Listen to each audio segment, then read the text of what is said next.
Hey guys, welcome back to the channel. This is a story about what if Naruto has Monkey King summoning contract. Before I start, please support for more amazing content and do consider subscribing to my channel and share this video with your friends. This is written by Blandusername, link in the description and support writer. Let's start the video. Chapter 1. Starting small. The village hidden in the leaves was particularly nice this time of year, fall, when the leaves changed color, giving the village a rusted orange glow that felt warm and inviting. Shops were open, civilians and shinobi alike were walking with skips in their steps for the annual festivities that were going to start coming around. In the wake of the Kikbi attack now 9 years ago as of last month, the entire village was back to its former glory.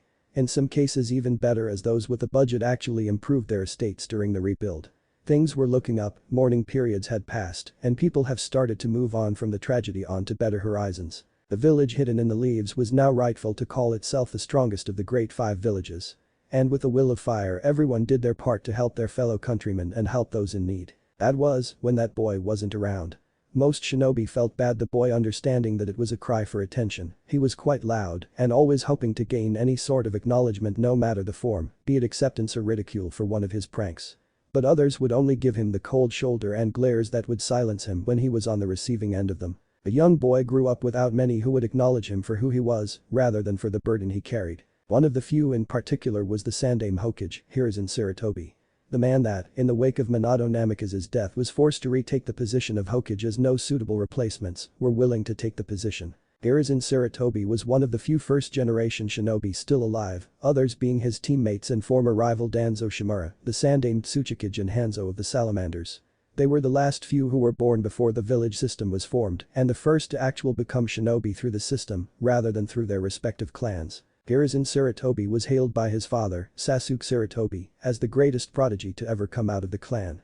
During his early youth he trained at the Konoha Shinobi Academy part-time and with his summons the other half. His rapid learning rate earned the attention of Tobirama Senju, the fastest shinobi alive at the time and genius jutsu innovator. At the young age of 10, Hiruzen and 2 others, Kihara Mitokado and Homura Udatane, became genin under the future Nidaime Hokage. It was noticeable at a young age that Hiruzen was different than his peers, as he would quickly master any jutsu given to him by either his summons, family or sensei. Seeing his potential, Tobirama bestowed the title of Hokage to Hiruzen at the age of 17, before giving his life to save his squad from an ambush during the First War. Hiruzen was known throughout the continent as one of the greatest shinobi to ever live for his mastery of all 5 basic nature transformations and his unrivaled knowledge on the battlefield. His skills had granted him the title Shinobi no Kami during his prime for being the undisputed strongest shinobi alive, a feat only achieved by his predecessor the Sandaime Hokage and the fabled Rikiden Sennin. Despite all the knowledge he possessed, he could not seem solve the riddle of what to do with his late successor's son. Naruto was an exceedingly bright boy, prodigious most likely, but all that was pushed aside by his need to be acknowledged and loved.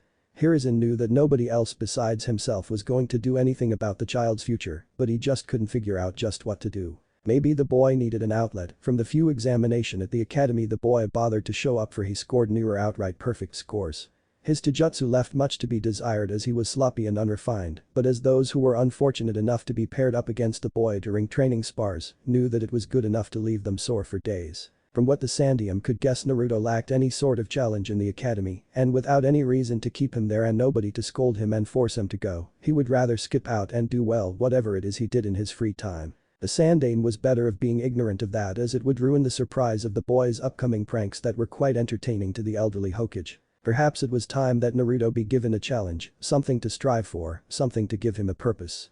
With his bold declarations of becoming Hokage to those who asked, Hiruzen knew that the boy was serious about his shinobi career, as he was far from stupid enough to think that the Hokage's position would be given to him without earning it. With that in mind, Hiruzen pulled out his crystal ball to locate Naruto. Forests outside Konoha. It was often told that the forest surrounding Konohagakure no Sato was created by the Sandaime Hokage while utilizing his Mokuten Kekkei Genkai.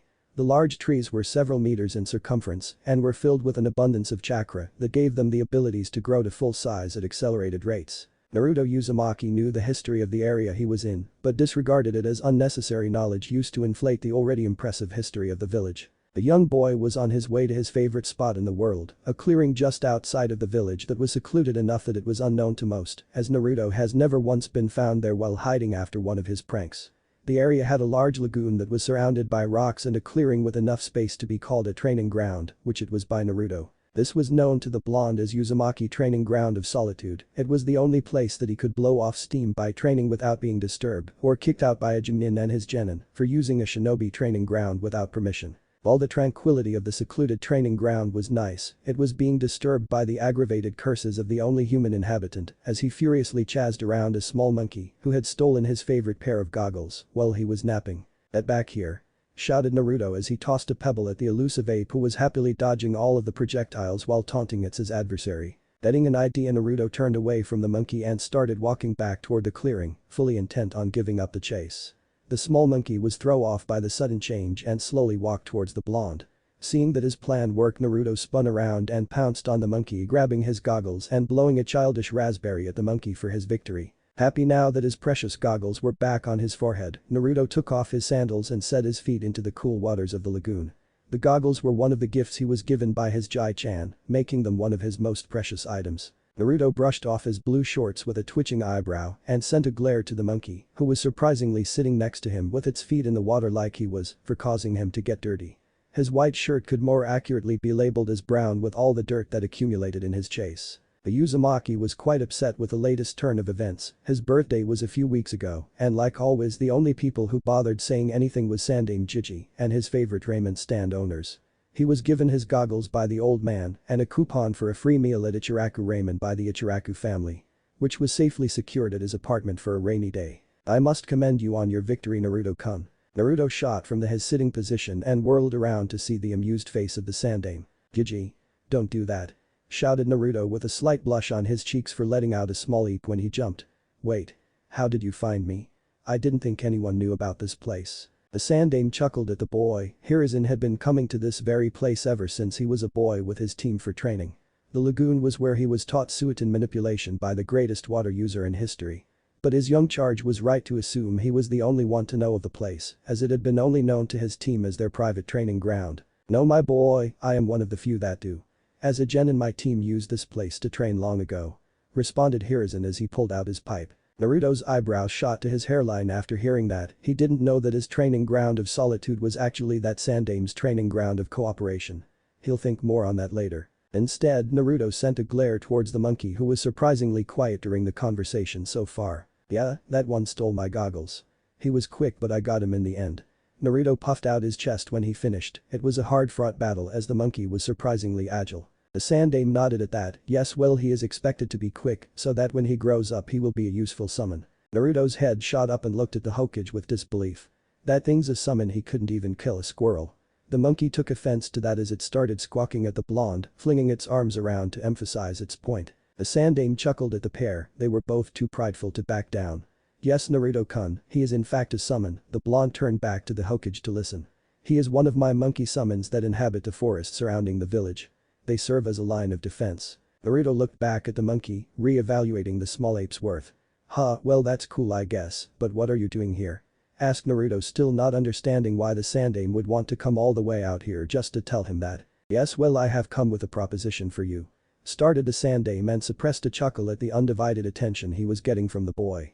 "It has come to my attention that you have attended 3 of the last 25 academy school days.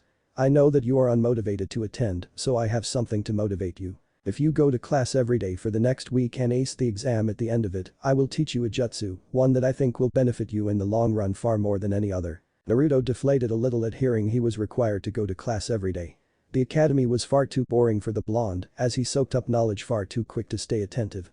It was like seeing that a painting was blue, understanding the painting was blue, then having to sit through a 4-hour lecture explaining the color of the painting. It's blue, damn it, he doesn't need to be told 4,000 times to understand that. But pushing that aside, the tantalizing reward of a jutsu gave the blonde enough incentive to nod towards the old man in acceptance. 1 week later. Academy. Naruto didn't know why, but most of his classmates were sending him curious look all week. Granted, he rarely showed up this consistently, but they should take it in stride, not gawk over him for coming to class. Especially since in the earlier days of the academy, most of them would ignore him. The past week was a complete waste of time in his opinion. Jutsu theory was interesting, but when half of the class was slow on the uptake, the lecture turned into never-ending questions that usually amounted to how over and over. Surprisingly, on the second day of the week, Jutsu spars were scheduled and he was called out by half of the class to be their partners. Well, the blonde rarely showed, when he did he was undefeated in Taijutsu spars, and that caused nearly every boy to want to fight him. He ended up being paired with Kiba Inuzuka, a loud barking boy that was fast and fought with ferociousness, akin to that of a dog or wolf. The blonde easily stumbled around the Inuzuka's attacks and slipped into his guard while delivering a solid punch to the chest that knocked wind out of him and gave Naruto the opening to end the spar. From there the academy went back to menial classwork that was far too uninteresting to actually listen all the way through. But alas, today was the day of his exam and the last day of the challenge, and he couldn't contain his excitement for his reward. As Naruto looked over his exam, he noted that he in fact didn't know everything on the test off the top of his head, meaning that he did miss new information.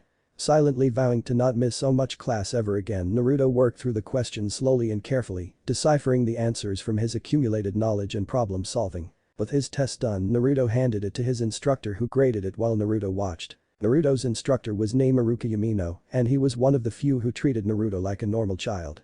To the point of smiling at him like he did everyone else, it was one of the reasons Naruto has never pranked the academy as nobody had wronged him. Iruka looked up from the test with an impressed smile and handed the paper back to the blonde. Naruto looked over the test with apprehension. As he reached the bottom he noticed that he in fact aced his exam. New jutsu, here he comes. Iruka watched with a twitching brow as Naruto ran out of the classroom before being dismissed, but shrugged it off. If the blonde can ace his exams without attending class, then who was Iruka to stop him? Wait. He was his instructor, damn it. Starting tomorrow Iruka was going to start cracking down on the wayward blonde for his attendance and frankly his attentiveness, as the Chunin noticed that he barely paid any attention to lectures. The Hokage's office was conveniently located a few floors above Naruto's classroom. The Hokage's tower was also half Shinobi Academy on one side and administrative on the other. Naruto didn't know nor did he care why that was the design, but it has worked this long, so no need to fix what ain't broke right. When arriving to the Hokage's office, Naruto knocked a few times and only entered when given the go-ahead from the other side.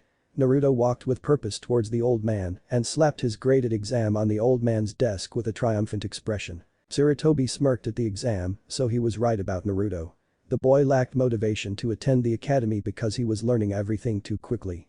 From what he remembers, Jiraiya had a similar problem, something about already knowing that the painting was red, he couldn't remember. Congratulations Naruto-kun, if you'll follow me I think I have promised you a jutsu. Lagoon Training Ground. As they arrived by use of the Shunshin no Jutsu, Sarutobi allowed Naruto a few seconds to regain his balance. Tagging along with someone else's Shunshin left those inexperienced with a feeling of vertigo, more so if the user is really experienced as Sarutobi was. His young charge steadied himself and gave him his full attention. Sarutobi was hit with a strong wave of nostalgia. He has had many students during his time, and teaching was one of his many passions. Especially youth that he knew would one day become great, much like his genin team. Although, he hoped that Naruto stayed a part of Konoha despite the hardships of shinobi life, unlike his genin team. Knowing that he needed to proceed lest Naruto would burst from excitement, he prepared himself.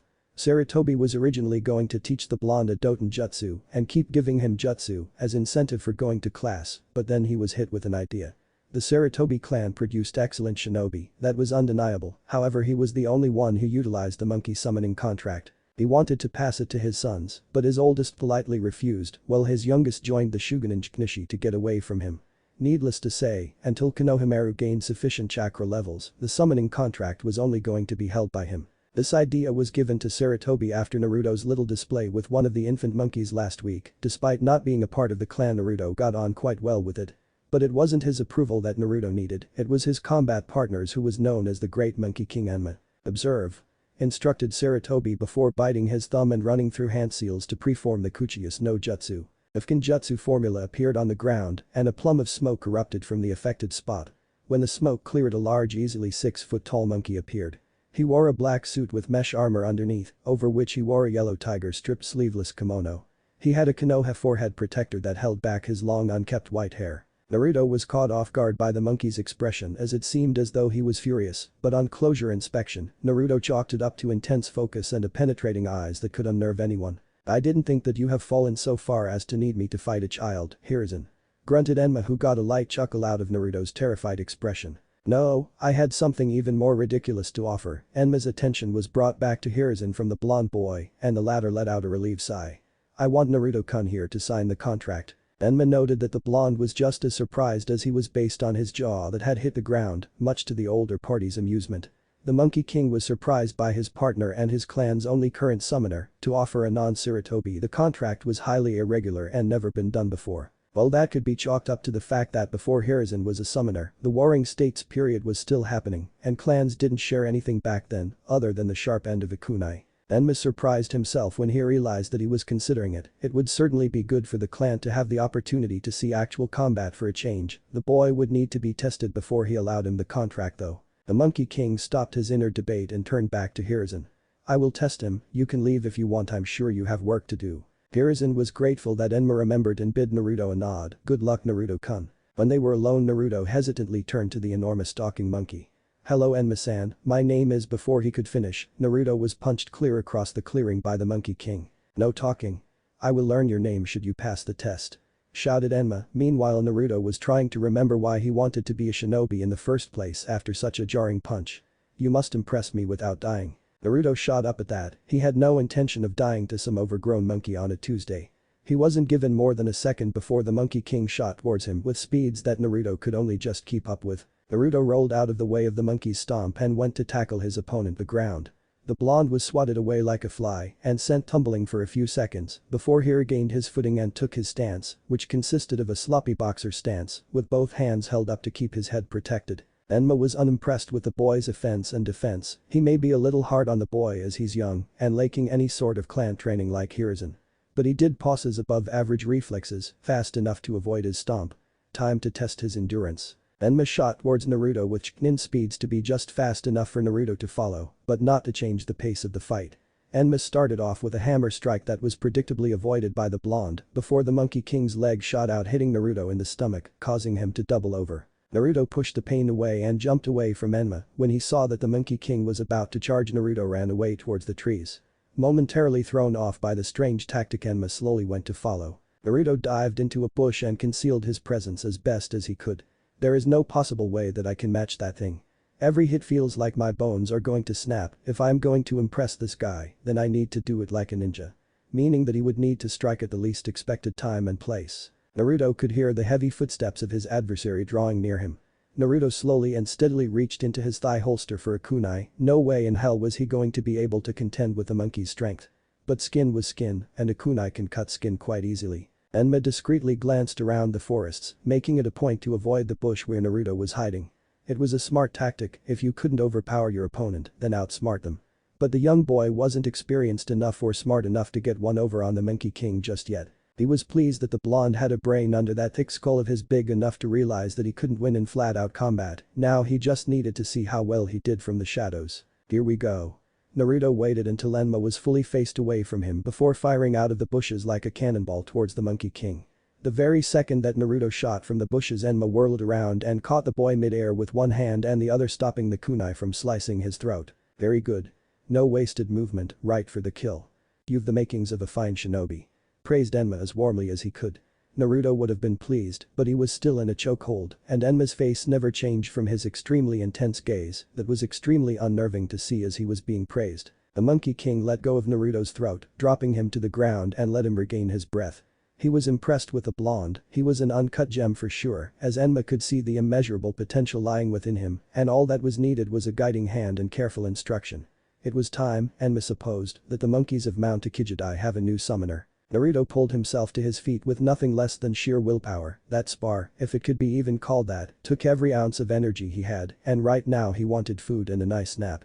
But based on the look in that sadistic monkey's eye, the day wasn't over yet. As if reading his thoughts, Enma spoke. I have one final task for you, spoke Enma as he flashed through seals and summoned forth a large scroll with a symbol for Sero on the side. I have acknowledged you as a worthy summoner and would like to offer you the chance to be our next summoner. Naruto managed a tired grin and nodded in appreciation. The blonde understood that this was one of the highest honors one could receive as a shinobi. A clan of animal summons allowing you to be their summoner. It was even more so considering that the only summoner alive for this animal was the Sandaime Hokage. Needless to say, Naruto was very much looking forward to the opportunity. Enma instructed him to cut his finger and sign his name in blood before showing him the hand seals. After memorizing the seals, Naruto bit his thumb and weaved through the seals. Kuchius no Jutsu. The Kinjutsu formula appeared where Naruto slammed his hand and a plume of smoke burst from the ground. When the smoke cleared away, a very large gorilla was in front of him. It was easily 7 feet tall with fists planted in the earth to keep balance, both easily larger than Naruto had. It had dark black fur with silver mane-like hair that spiked down to its neck. It also, like Enma, wore a black suit with mesh armor underneath but was without a kimono. Overall, with the ridiculously large bulging muscles and extremely intense gaze that Naruto was now linking to all apes that he now could summon, Naruto expected these to be extremely useful and powerful allies. I did not think we had a new summoner, Enma-sama. The gorilla's deep gravely voice was much more intimidating than the blonde thought it would be, but managed to hold himself together without showing fear, or at least he hoped that was what he was doing. We do, Saruka-kun, and he is, Enma said while gesturing to Naruto. This is Naruto Uzumaki, please inform the others of him. I expect that he will become quite familiar with them in the coming months. Saruka-kun grunted as he appraised his new summoner before returning home. He was sure that this would get mixed responses, most would be happy that they would see combat once again, while others would be upset that he wasn't a Sarutobi clan member. But if Enma-sama approved of him, then they didn't have a choice, and he was sure that their king wouldn't pick a weak summoner. Naruto blinked at the exchange before turning to Enma. What did you mean, he'll become quite familiar with them in the coming months, Enma-sama? Now using the appropriate honorific towards the king of apes. Naruto stepped back slightly when he was on the receiving end of one of the most terrifying grins he's ever had the misfortune of seeing. Naruto. As our summoner, you will be spending your time training with us as well as training in the academy or with your future sensei. Hiruzen balanced his time training with us and Tobirama during his Genin and Chunin years, and we'll expect you to do the same. You are to summon me every day after your academy day is out for further instruction. And with that, the Monkey King was gone, either back to his home or somewhere else. Naruto found himself not caring about anything other than his sore body and that ramen bowl in his cabinet back at his apartment. Hokage's office. The Sandame leaned back in his chair, idly puffing on his pipe with satisfaction. Naruto passed Enma's test with flying colors and managed to summon one of the largest summons on his first try. Excellent. You gave us quite the gem, Hiruzen. The Sandame was greeted by the familiar presence of his longest living friend Enma, his training partner in his adolescence and combat partner during the wars. He is a little rough around the edges with his lack of formal training, but that gives us more to work with in the long run. More importantly is his apparent aptitude for ninjutsu. He summoned Saruka-kun on his first try. Who is this boy, Hiruzen? The Sandame glanced at Enma from under his hat. He's Minato Namikaze's son, you remember the night, I'm sure, and you saw what became of him. Enma did in fact remember the night of the Kikbi attack. He also recalled the Yondaime sealing the Bijkin to his son, killing himself in the process. Which meant that they now had a Jinchuriki as a summoner. One with innate ninjutsu talent and extreme levels of potential, quite the gem indeed. It was apparent from a young age that Naruto would amount to a splendid shinobi, one for the history books. But with the rate he learns, he lacked the motivation to attend class after learning the information, which resulted in his below average overall ranking in the academy. I was hoping that this would give him an outlet to train and motivation to attend class. I'm sure you can show him the importance of academic learning, said the Sandane with a sly expression at the end. When he says that, he meant Enma would have him attend every day, otherwise he would be on the receiving end of Enma's notable wrath. Something the Sandane was sure Naruto would be smart enough to avoid. The Monkey King nodded towards his partner. I will ensure his attendance. He did not miss Hiruzen's satisfied smirk. And we will begin his training in preparation for the trial. The Sandane winced at that. The trial was something he doubted even Chunin could handle. It was something he did in his younger years to receive the right to wield the Kongnaioi. If Naruto had aspirations to be Hokage like he has proclaimed, then passing the trial would certainly be the best way to show he was capable. From what the Sandane remembered, he had to have mastery of Doton, Kaiten and Suiton before he was ready for the trial. Naruto had a very long and difficult road ahead of him. 1 month later. Konoha Academy. Naruto listened to his instructor prattle on about the many applications of ninja wire in the field. While Naruto acknowledged that this was actually useful information, he just could bring himself to actually fully pay attention to the lecture. He also appeared to not be the only one that other things on their mind that took precedence over the lecture. The first one Naruto noticed was Kiba Inyazuka, the youngest child of Tsume Inyazuka, the current head of the Inyazuka clan. He wore a grey tracksuit with a hooded jacket with fur lining the hood and cuffs. Kiba was quite wild-looking boy with his spiky brown hair and red fang tattoos on his cheeks that was common among the Inyazuka clan, a rite of passage given to those who bonded with their ninkin partner. Kiba was among the top in the physical side of the academy. He was one of the fastest in the class and held talent for his clan's jutsu. So with that, Kiba tended to tune out most lectures as he had no use for most of them, with his clan techniques being his primary means of combat. The next one was sitting right next to Naruto on his left. He was the last known survivor of the Uchiha clan, Sasuke Uchiha. The Uchiha had black hair that spiked in the back and held a bluish tint to it in the light. Sasuke wore tan shorts, light blue arm warmers and a high-collar blue t-shirt with the Uchiha clan's emblem on the back that signified his mastery of the Kaiten. Kankakek no Jutsu. Sasuke was the class's resident genius. As such, he would likely tune out any lessons that he already knew. But to Naruto's surprise, the Uchiha wasn't actually tuning out the lecture or listening, he seemed to be glaring into space as he relived some sort of memory. The blonde didn't know what was the worst part out of all of that. Lastly, and the least surprising of the group, was Shikamaru Nara, son of Shikaku Nara, the current head of the Nara clan. Shikamaru wore grey pants and a grey shirt with green lining that was open to reveal his mesh t-shirt beneath it. Shikamaru was happily sitting close to the bottom of the class in rankings, as he seemed to have even less motivation than Naruto to excel in class. It was a well-known fact that Nara clan members, the men at least, were as smart as they were lazy, and judging from Shikamaru's attitude in class, Naruto suspected that he was some sort of mega genius. Naruto only barely acknowledged that Sakura, who was on the far left of the bench that Naruto was sitting, answered the question that Iruka asked the class only for her to immediately, and subtly looked towards Sasuke for acknowledgement. Naruto shook his head at that. She was far too interested in romancing her classmate than becoming a shinobi. If she didn't step up her game soon, she'll be under-equipped to deal with the life of a shinobi when the time came. From what Enma has described, Naruto felt as if he was going to be thrown into a battlefield right off the bat and thus required the most grueling training regimen Naruto could take. Which, thanks to Naruto's apparent regenerative abilities, was quite ridiculous. The first day of training with Enma, he was told that he was to attend every day of the academy without fail, or he would suffer the consequences, and needless to say, Naruto hasn't been late to class once. During the past month, Naruto learned a lot about his summons from the Monkey King. He could summon smaller monkeys like the one he met at the lagoon to deliver messages or scout areas. Other monkeys that could ambush opponents, while physically they were lacking, they possessed more than enough agility and skill with shuriken jutsu to contribute. Then there were the specialized summons, like the howler monkeys. They utilized their howls to cast auditory genjutsu on their opponents. It was a dangerous technique, since those who didn't have the specialized training from the monkeys themselves would be susceptible to the jutsu. Which meant that he couldn't use it around comrades, or they would be ensnared in the jutsu like the target. The larger monkeys and gorillas were incredibly strong and agile. But more importantly, most of them could utilize Doton jutsu in combat. Enma even hinted that he could also utilize Kaiten on top of that.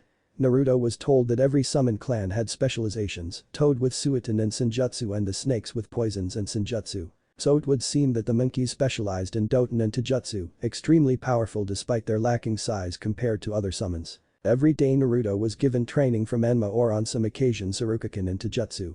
The blonde was told that today they would start on something else, and Naruto was both apprehensive and excited of what was to come. But before that, Naruto had to get through today's academy class. Which, judging by the lecture's momentum, was a long way away. Hokage's office. The Sandaime read through reports with a steady pace. He was both completely focused and thinking about other things. The state of the world being one thing, the country of Tani no Kuni being put under new leadership and renamed Odo no Kuni was troubling, and if what Jiraiya has reported lately, the leader was supposedly an extremely powerful shinobi with a lot of influence. This just reeked of the time before the First Shinobi World War. When everyone was still drawing their lines in the dirt, then fighting over the remaining land.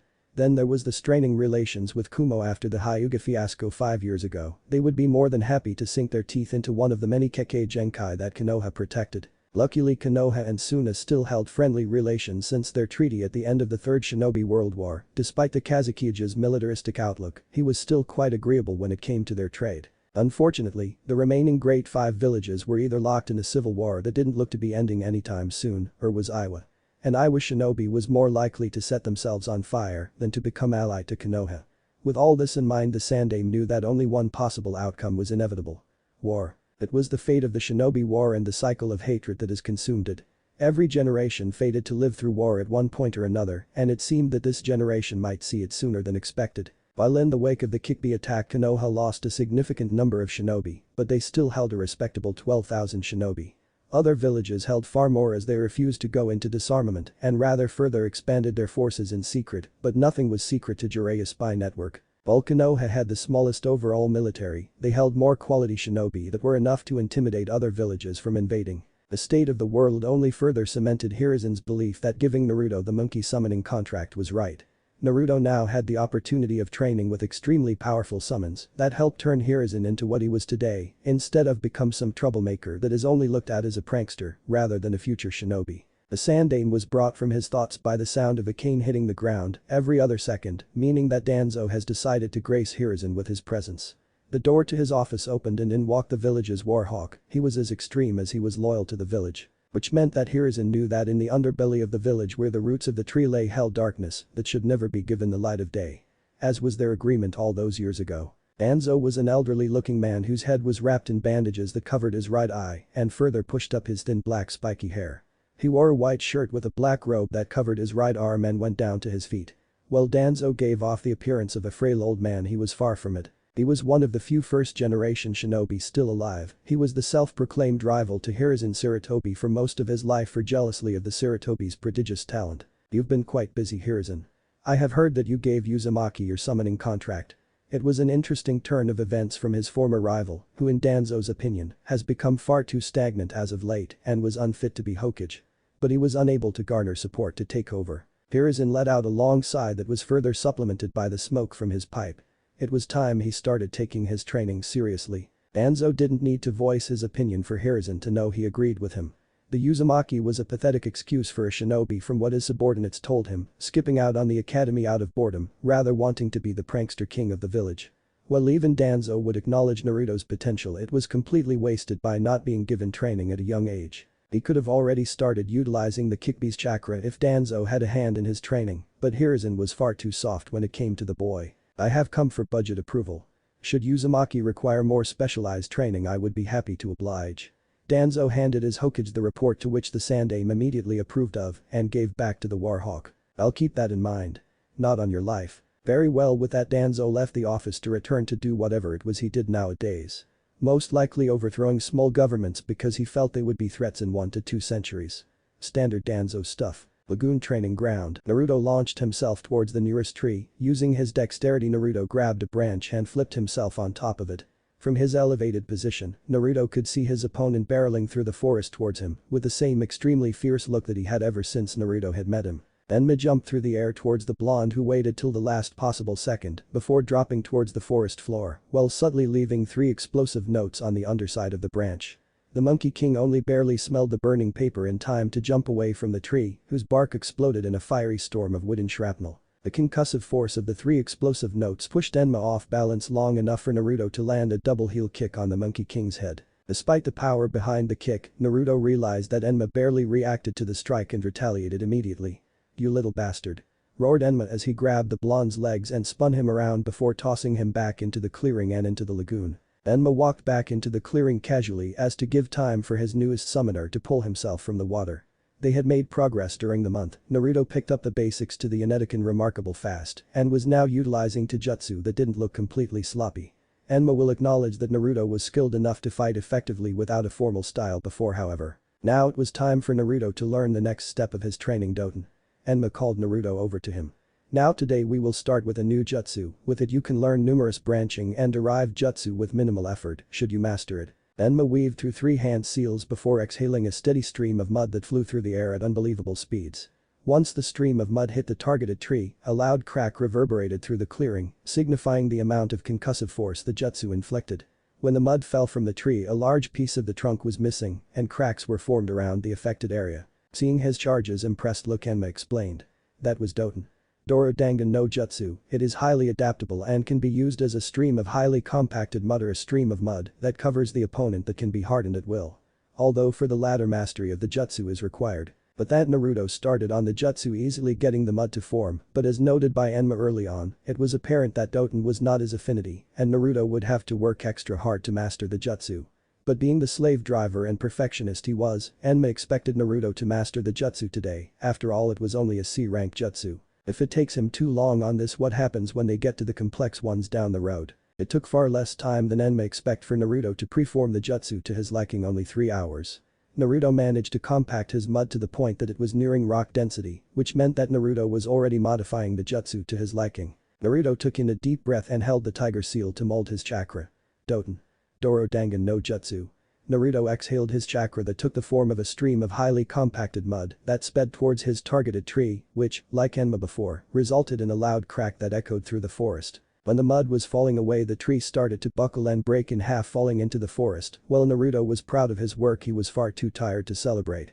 "Ah, he'll do that in the morning after breakfast." Enma managed a slight smirk at the exhausted blonde. He certainly didn't give in to exhaustion if his task wasn't completed. It showed tenacity and an undying will, both excellent qualities in a shinobi. He also possessed high levels of talent in ninjutsu. Well, he said that Naruto had to master the jutsu today, he only meant that to push Naruto to get as far as he could, especially after noticing that Doton wasn't his affinity.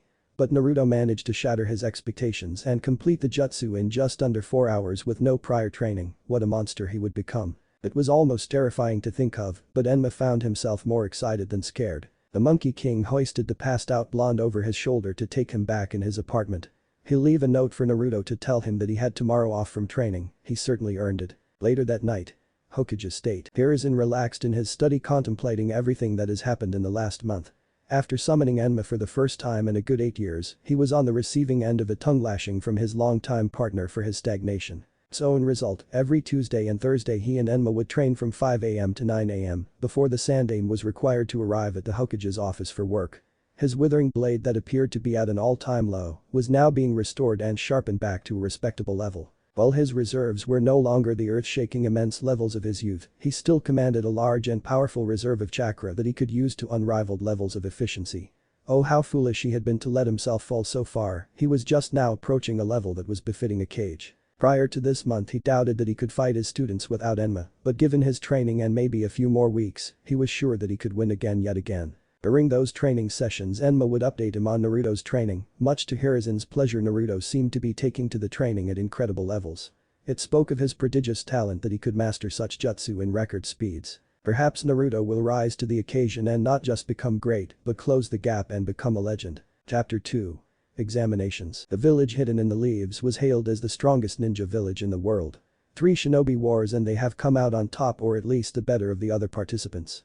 Their military population boasted just under 13,000 shinobi, all led by the legendary Kami, no shinobi Hiruzen Sarutobi. Out of the great 5 hidden villages, Konoha was known to be a jack-of-all-trades village. With clans like the Uchiha and Senju being its founders, there weren't many jutsu that wasn't archived in the Konoha vault, be it nin, tai, genrifken jutsu. They boasted the largest number of shinobi born with Kaiten affinities that could use jutsu that turned entire groups of enemies to ash in mere moments. Along with them there were numerous shinobi born with other primary affinities to bolster their already impressive offense even further. But the teachings of the Sandaime Hokage regarding teamwork, most villages were warned against fighting a squad of Konoha shinobi together and did their best to separate them.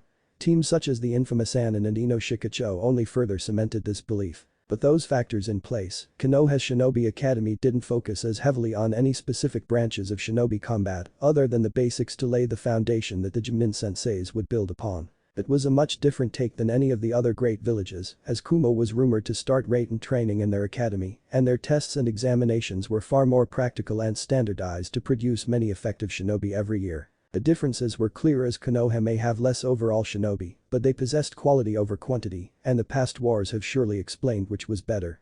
I was certainly learned that the hard way as a 1000 shinobi campaign was stopped and annihilated by a single man utilizing an S-rank time-space jutsu to brutal efficiency. All this was affecting a single blonde academy student as he was forced to sit through yet another lecture on the application of Suiton chakra in environments without a water source nearby.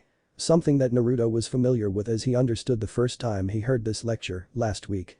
But that was before the most recent exam that almost half the class scored below average. Mind-boggling as it was to him, Naruto did in fact understand that such things were confusing to most, as Suiton was quite a difficult element to firmly understand, especially in theory instead of with actual experience. Iruka Yamino looked around the class to see who could answer his question and laid eyes on the perpetually bored blonde and smirked.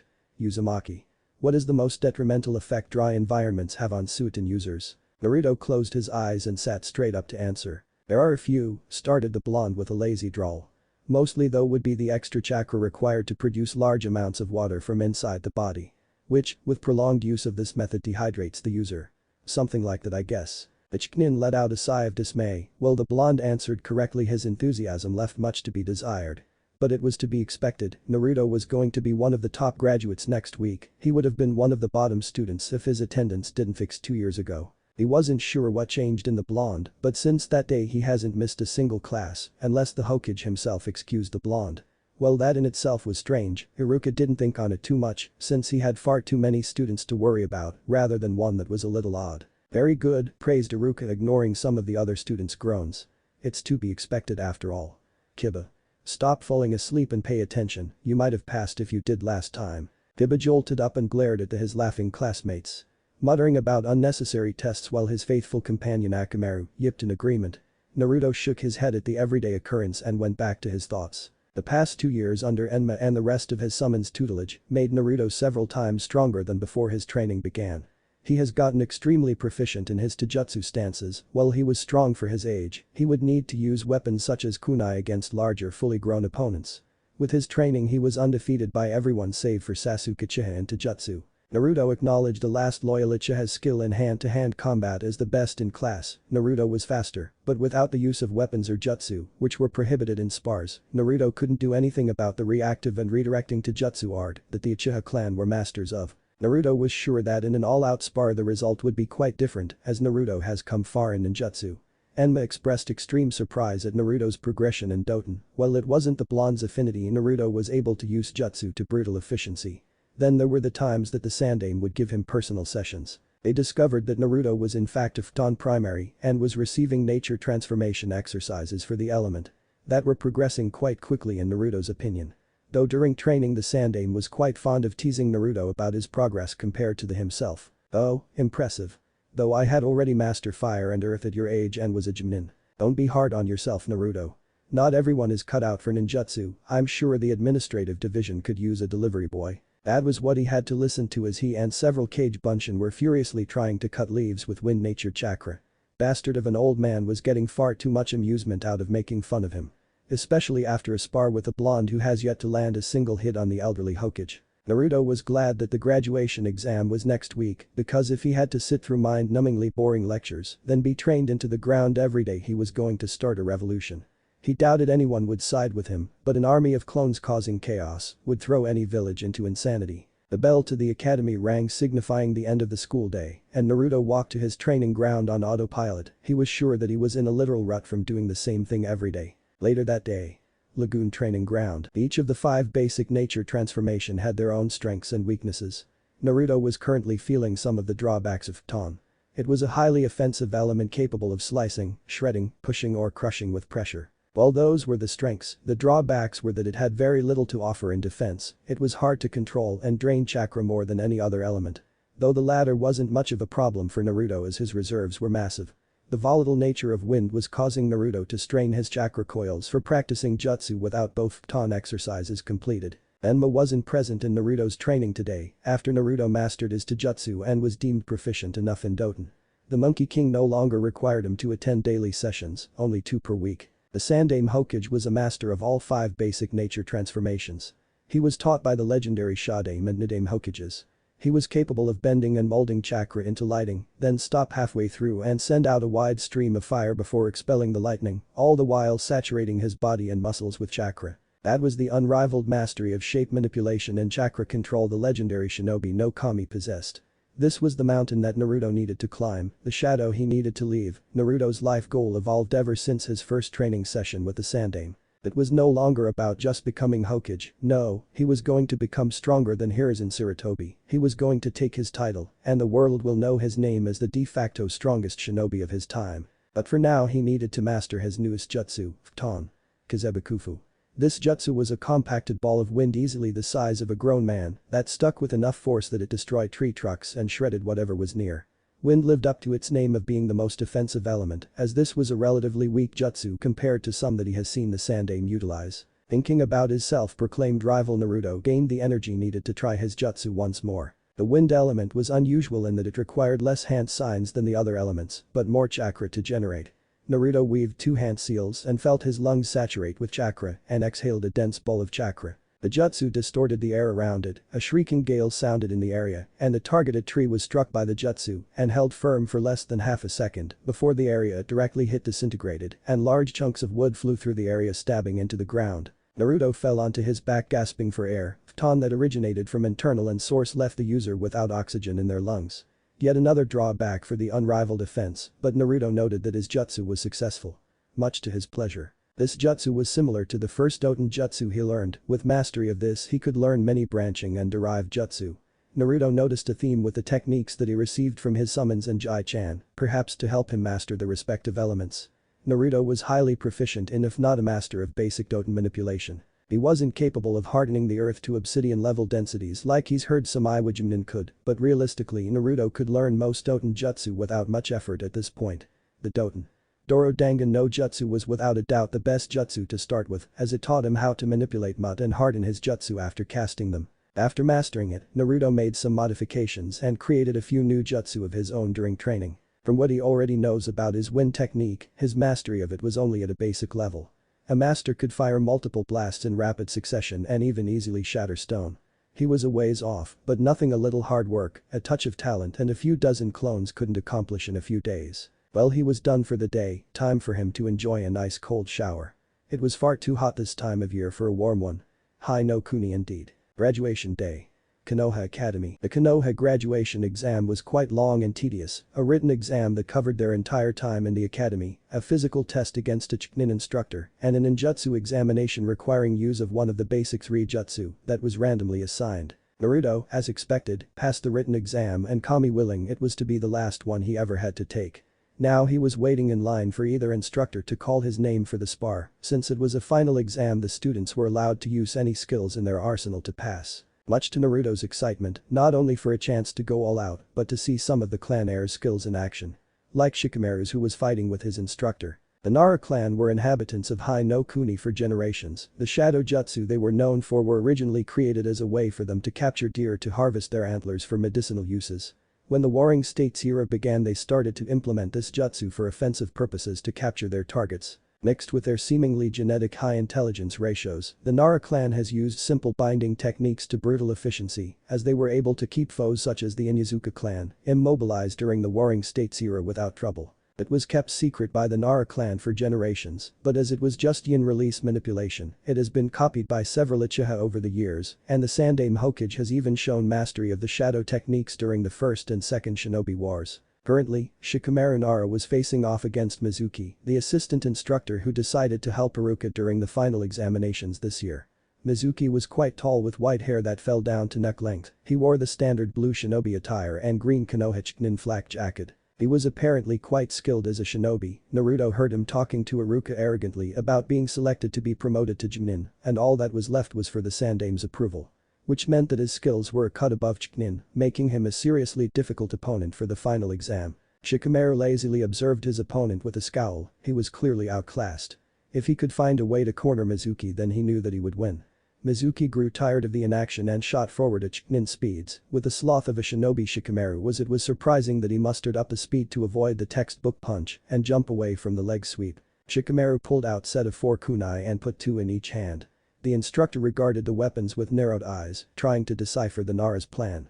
Shikamaru heaved both arms and with a grunt of effort and flung them towards Mizuki who blinked lamely as they all missed their mark landing behind him. Some of the others watching the spar snickered at the attempt while Mizuki decided to punish the Nara for the failed tactic like he would be in real combat. When Mizuki neared Shikamaru, he was surprised that Shikamaru suddenly smirked as he held the rat hand seal. When Mizuki saw this he suddenly lost all ability of movement as Shikamaru grinned fully. Below him was a tendril of shadow that was connected through each of the kunai that Shikamaru threw earlier shadows. Hajime no jutsu complete. Muttered Shikamaru. The others watching let out slow claps, some of them had wide eyes that the notoriously lazy boy managed to actually win his spar. Mizuki suppressed his snarler annoyance and settled for a pleased smile. Very good Nara-kun. If you let me go now. Shikamaru released his shadow and walked back towards the group of students and laid down under the nearest tree to take a nap. Those who saw this shook their heads and waited for the next person to be called by Mizuki. The Chunin examiner looked over his last few students to test and smirked at the Uchiha. It would be interesting to see how the last of the once legendary clan fared in combat. Sasuke Uchiha. The genin hopeful silently walked into the center of the grass field and stood across from Mizuki. Sasuke was the only member of the Uchiha clan that was still loyal to Konoha after his elder brother Itachi Uchiha went crazy and killed everyone in his clan save for Sasuke.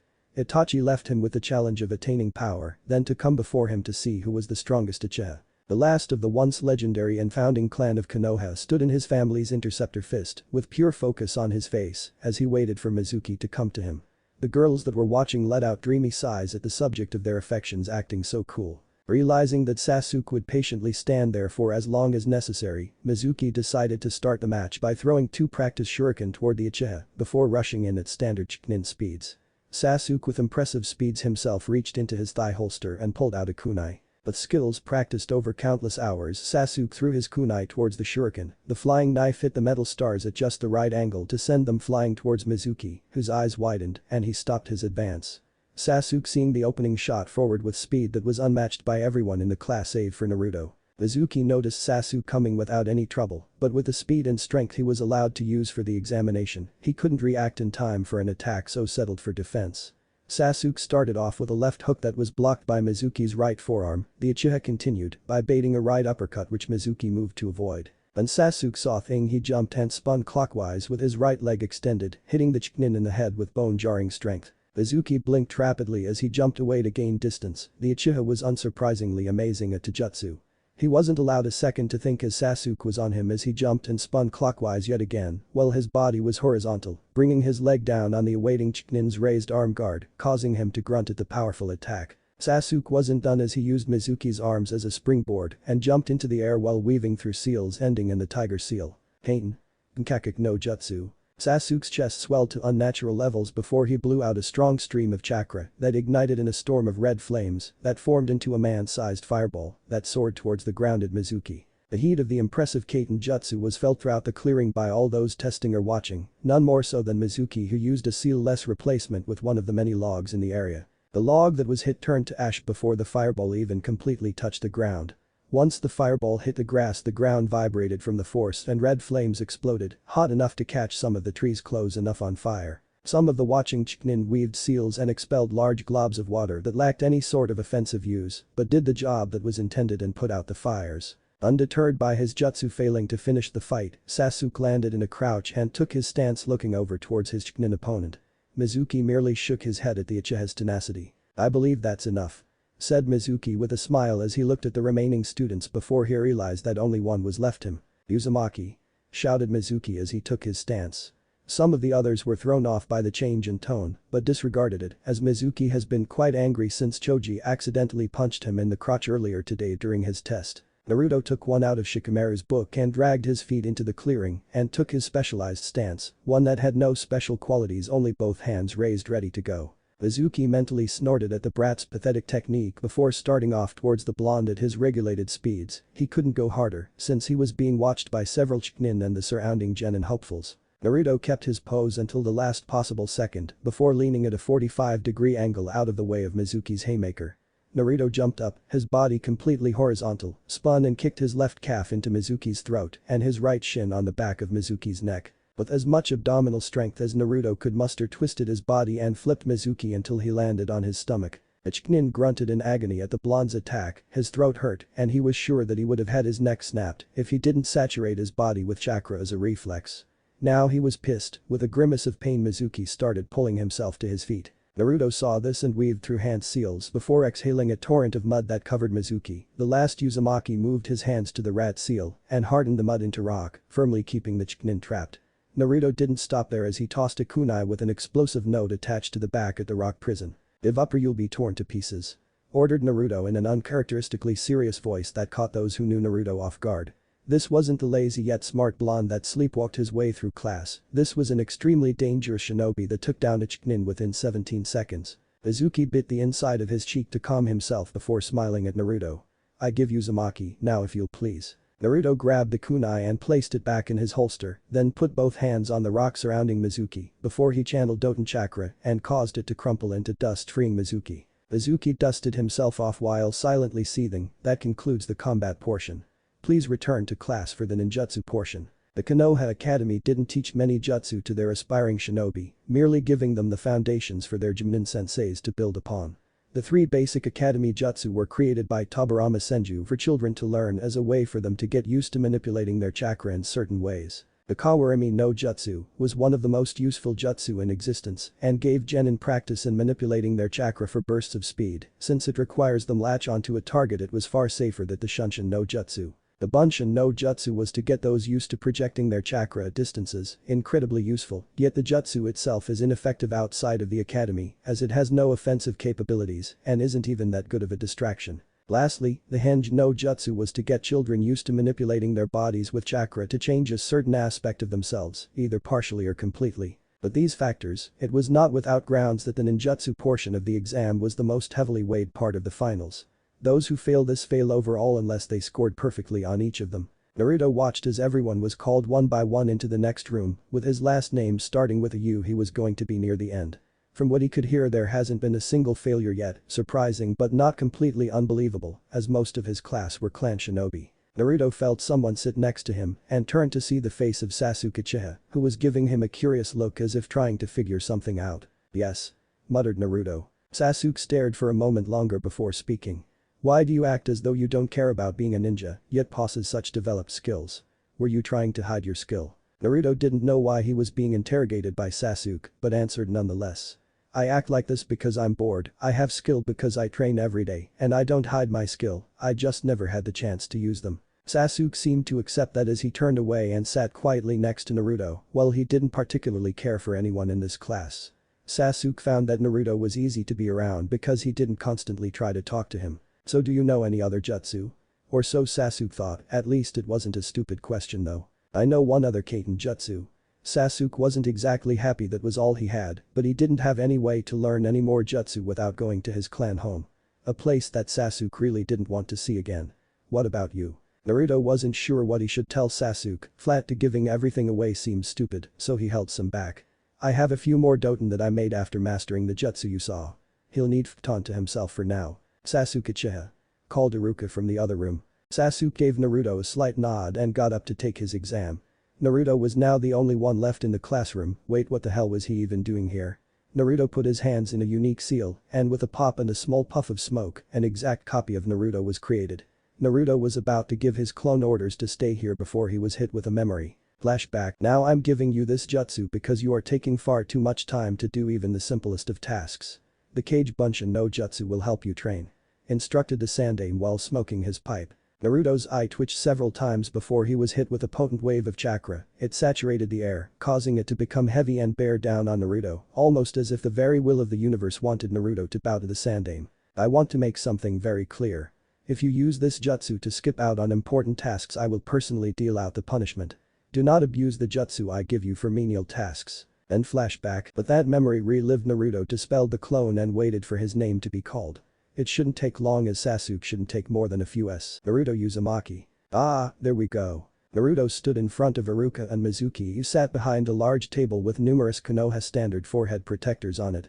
The blonde didn't look a bit nervous as he waited to hear which jutsu would be his to show. "Naruto, please show us proficiency in the Bunshin no Jutsu," ordered Iruka. Naruto held the same unique seal as earlier and created two Kage Bunshin next to him without a word that stood in the same slouched position as the original. Iruka was floored by the sight of a B-rank jutsu being used by an academy student before yelling out pass. Naruto walked over and grabbed a headband and secured it to his forehead as he walked out of the classroom without another word. Since today was only for the examination, it ended much earlier than normal. Perhaps he could go talk to the old man about a round of training or something. Whoever his Junin sensei was going to be, he might not have compatible skills with Naruto, which could mean he was out of luck for more jutsu. As Naruto arrived to the courtyard outside of the academy, he saw that most of the students had their families and parents there to congratulate them for becoming shinobi. Some of them became quiet when he walked outside, while others just continued to talk with their families as he walked away. "So he's a shinobi now. I heard he was one of the top in the class. I hope Hokage-sama knows what he's doing." With practiced ease, Naruto ignored the not-so-subtle whispers and continued walking away. He long ago gave up on listening to them, for whatever reason they didn't like him, and he was starting to share the sentiment. "Congratulations, Uzumaki-kun." Naruto turned to see a smiling Mizuki standing next to him. "If you don't mind, I would like to talk to you about a possible mission." Hokage's office. The Sandaime bit the mouthpiece of his pipe as he thought over what Naruto told him. It was a horrible revelation that one of his rising Chunin, someone he was about to pass through as Junin, was in actuality a traitor. The Hokage felt the unrivaled power that lay just beneath his skin roar to be released, and he suppressed it with practiced ease. This might be a good test for young Naruto, as it were. "So he wants you to steal the forbidden scroll of seals, told you where it was and how to remove the safeguards, and to meet you in the woods," reaffirmed the Sandaime. It wasn't that good of a plan in the first place, and Mizuki should have picked a far dumber person to trick than Naruto. The blonde was surprisingly shrewd when he wanted to be. "Yeah, he said that you would be gone, but I know you're never that far away. Not to mention, if anything, I've seen these past few years as right, Jai-chan, then I don't stand even the smallest chance against you. Which is why I came to tell you instead of trying to steal the scroll," said Naruto with a bored look before his eyes glinted. "Well, I have one jutsu that would work, but it's too unfair to use on you." Heh. The Sandaime expertly avoided that Kami Forsaken Warwick no jutsu could take literally any man off guard. It was as ingenious as it was stupid overall. It fit Naruto to a T. Moving on. "I have a mission for you," started the Sandaime, who smirked at Naruto's serious face. "I want you to confront Mizuki and take him down. I will send backup, but they will not interfere unless you fail. Please don't fail, it would be most embarrassing for me if my pupil couldn't take out a measly Chunin." Naruto stood up and rolled his eyes. "So it would be out of the question for me to have a look at the scroll for good behavior." The Sandaime shot him a bored look as if disappointed the words left Naruto's mouth. "You can read the whole thing once this hat resides on your head." And with that, Naruto left the office to the meeting ground where he and Mizuki would face off. Midnight. Konoha Forest. Hanahagakure no Sato held thousands of Chunin, but only 1% of them held the elite title. One of them happened to be the infamous Kakashi Haddock, son of the White Fang and prodigy of the highest regard. Kakashi made Chunin at the unprecedented age of 6, and after several years of war and serving under Minato Namikaze, he became Chunin by his 12th birthday. He was hailed as the strongest active duty shinobi in the entire Konoha shinobi force, with his only rival being Midogai. Kakashi Haddock was many things: an elite Chunin, prodigy, genius board. He was tasked by the Sandaime to watch over one of his new students on his first ever mission. To take out the rogue Chunin Mizuki. Now this would be incredibly interesting as it would give him more information on his blonde student. But they have been waiting for the past 3 hours for the guy, and Naruto has been reading over a large scroll that was a replica of the Forbidden One in the Hokage's vault. Stakeout missions were common in Anbu, but they had the sense of danger to them that this barely B rank of a mission clearly didn't have. His only saving grace was his orange book that he was nearing his 9th completion of. Kakashi's senses flared and he smelt someone approaching. Ah. It was time, he supposed, time to see how one of his newest students fared in real combat. On the forest floor, Naruto set down his large scroll and looked up at Mizuki, who was standing on one of the tree branches looking down at Naruto with a sneer. The blonde was undeterred as he slowly and carefully threw the large scroll towards Mizuki, whose eyes widened for a half second before catching the scroll. "I must say you are the dumbest Jinchuriki I've ever heard of. I thought the Kikbi would have told you what my intentions were. No matter, now I can kill you once and for all," roared Mizuki. Naruto's eyes blew open as he understood what Mizuki said. It all came crashing down on him. It would certainly explain his treatment, he'll certainly have a talk with Jai-chan, but right now he had something to do. "Mizuki." Naruto's voice cut the tension in the area as the rogue Chunin glared at Naruto. "I was considering fighting you, I knew this was a sham, but then I thought. Why? It could be much quicker like this." Naruto held the tiger seal as his chakra let out a minuscule pulse. "Detonate." The scroll in Mizuki's arms had a sizzling sound come from it before the 5 explosive notes Naruto put inside detonated, causing an explosion that destroyed Mizuki, the tree he was standing on and the surrounding trees in a fiery hellstorm. Naruto watched with apathetic eyes as the explosive notes obliterated everything in a 15-foot diameter. With his anticlimactic mission completed, he had much to talk to the Sandaime about. All revolving around his supposed status as a Jinchuriki. Next day. Konoha Academy. Naruto sat waiting for Iruka to arrive to announce the teams as he carefully thought over everything he was told last night. The old man left nothing to the imagination and explained everything he needed to know. Jinchuriki were demon hosts, they held one of the 9 Bijk within them by use of highly complex genjutsu. Each of the Great 5 has at least one, with both Iwa and Kumo having 2. Naruto was the first one Konoha has ever had whose seal allowed for him to actually use the Kikbi's chakra. Which meant that he was expected to be able to draw upon the power and use it should the time come. He was told that he was on the lighter side of the spectrum when it came to how he was treated. Other villages would treat them like dogs and train them from the earliest possible age and turn them into weapons for their cage's bidding. There were even reports that the Kazekage sent assassins after his Jinchuriki son to strengthen him with actual life and death combat. Naruto was both disgusted and relieved. Disgusted at his fellow host's treatment and relieved that his Hokage was who he was and not someone who would turn him into a weapon. There was a lot of responsibility as a host as well. Some Kumo looked to the hosts as guardians or protectors and were expected to protect home and country from any and all threats. Naruto wanted that and made an oath to achieve guardian status in his village before becoming Hokage. Team 7. Naruto was brought from his thoughts when he heard Iruka announce the next team. He was with Sasuke Uchiha and Sakura Haruno.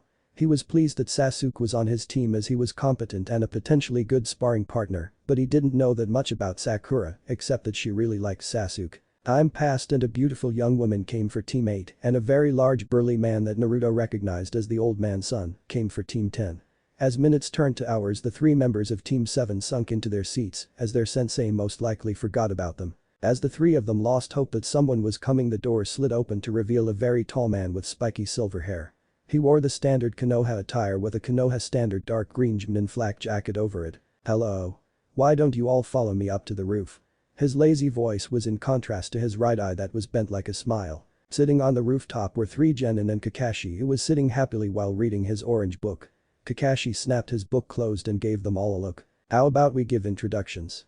I'll start. My name is Kakashi Haddock and I like my book. I hate things. Hobbies are far too adult for children and I have absolutely no dreams for the future. Now how about you on the right? Sasuke kept his hands in front of his mouth as his voice came out steady and controlled. My name is Sasuke Uchiha. There aren't many things I like and too many things I hate. I don't have a dream since those don't always come true, but I will rebuild my clan and kill a certain man. Kakashi's eyes glinted with interest before it went back to his usual uninterested look. That won't do, I'll see to it that he changes his attitude and style. It wouldn't do for Sasuke to not contribute to the team, and Kakashi was nothing if not concerned about his team's teamwork. Genin had egos, and Kakashi was a master of shattering those from his experience as an Anbu captain. Sakura wiggled in her seat, pushing down her blush at the incredible intro her crush just gave. Kakashi pointed to her and she gave her introduction. My name is Sakura Haruno, the person I like. My dream is to I hate Ino Pig and that rotten Kiba. Kakashi just blinked lamely at the introduction. That certainly won't do. I will break that immediately, maybe I can make her cry, so she'll hate me and train harder to kill me. Thought Kakashi with an eye smile. The others turned to Naruto and he looked back at them with a curious gaze and tilted his head. What? They face faulted and Kakashi rubbed his cheek with an annoyed sigh. Introductions Naruto. Naruto perked up at that. Oh, I wasn't even paying attention. Name's Naruto Uzumaki, I like training, ramen and ninjutsu, I hate some things that are unimportant.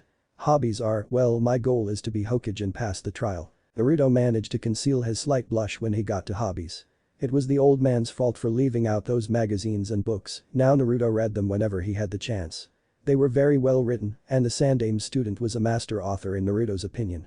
But he was far too embarrassed to read them in front of people like his sensei could apparently. Kakashi noticed Naruto's actions and smirked beneath his mask. The blonde was a little perverted and Kakashi was fine with that. He was curious as to what this trial was but was sure to find out later. And much to Kakashi's surprise, Naruto didn't seem to need much of an attitude adjustment, maybe a little motivation, but Kakashi was far from the one to push someone to not act lazy. He barely opens his eye all the way after all. Kakashi clapped to get everyone's attention.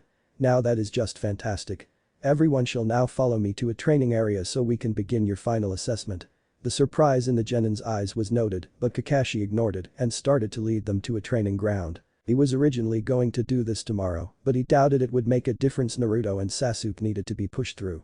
Both of them were far past the necessary skill, and he just wanted to make sure they could work together. Hopefully when he starts training his team, Sakura will be a quick study and can contribute, because if there is one thing that legendary shinobi that are regarded as the strongest of their generation hate, it's boring D-rank missions. Training Ground 3. Training Ground 3 was known to be the home for almost every generation of Team 7.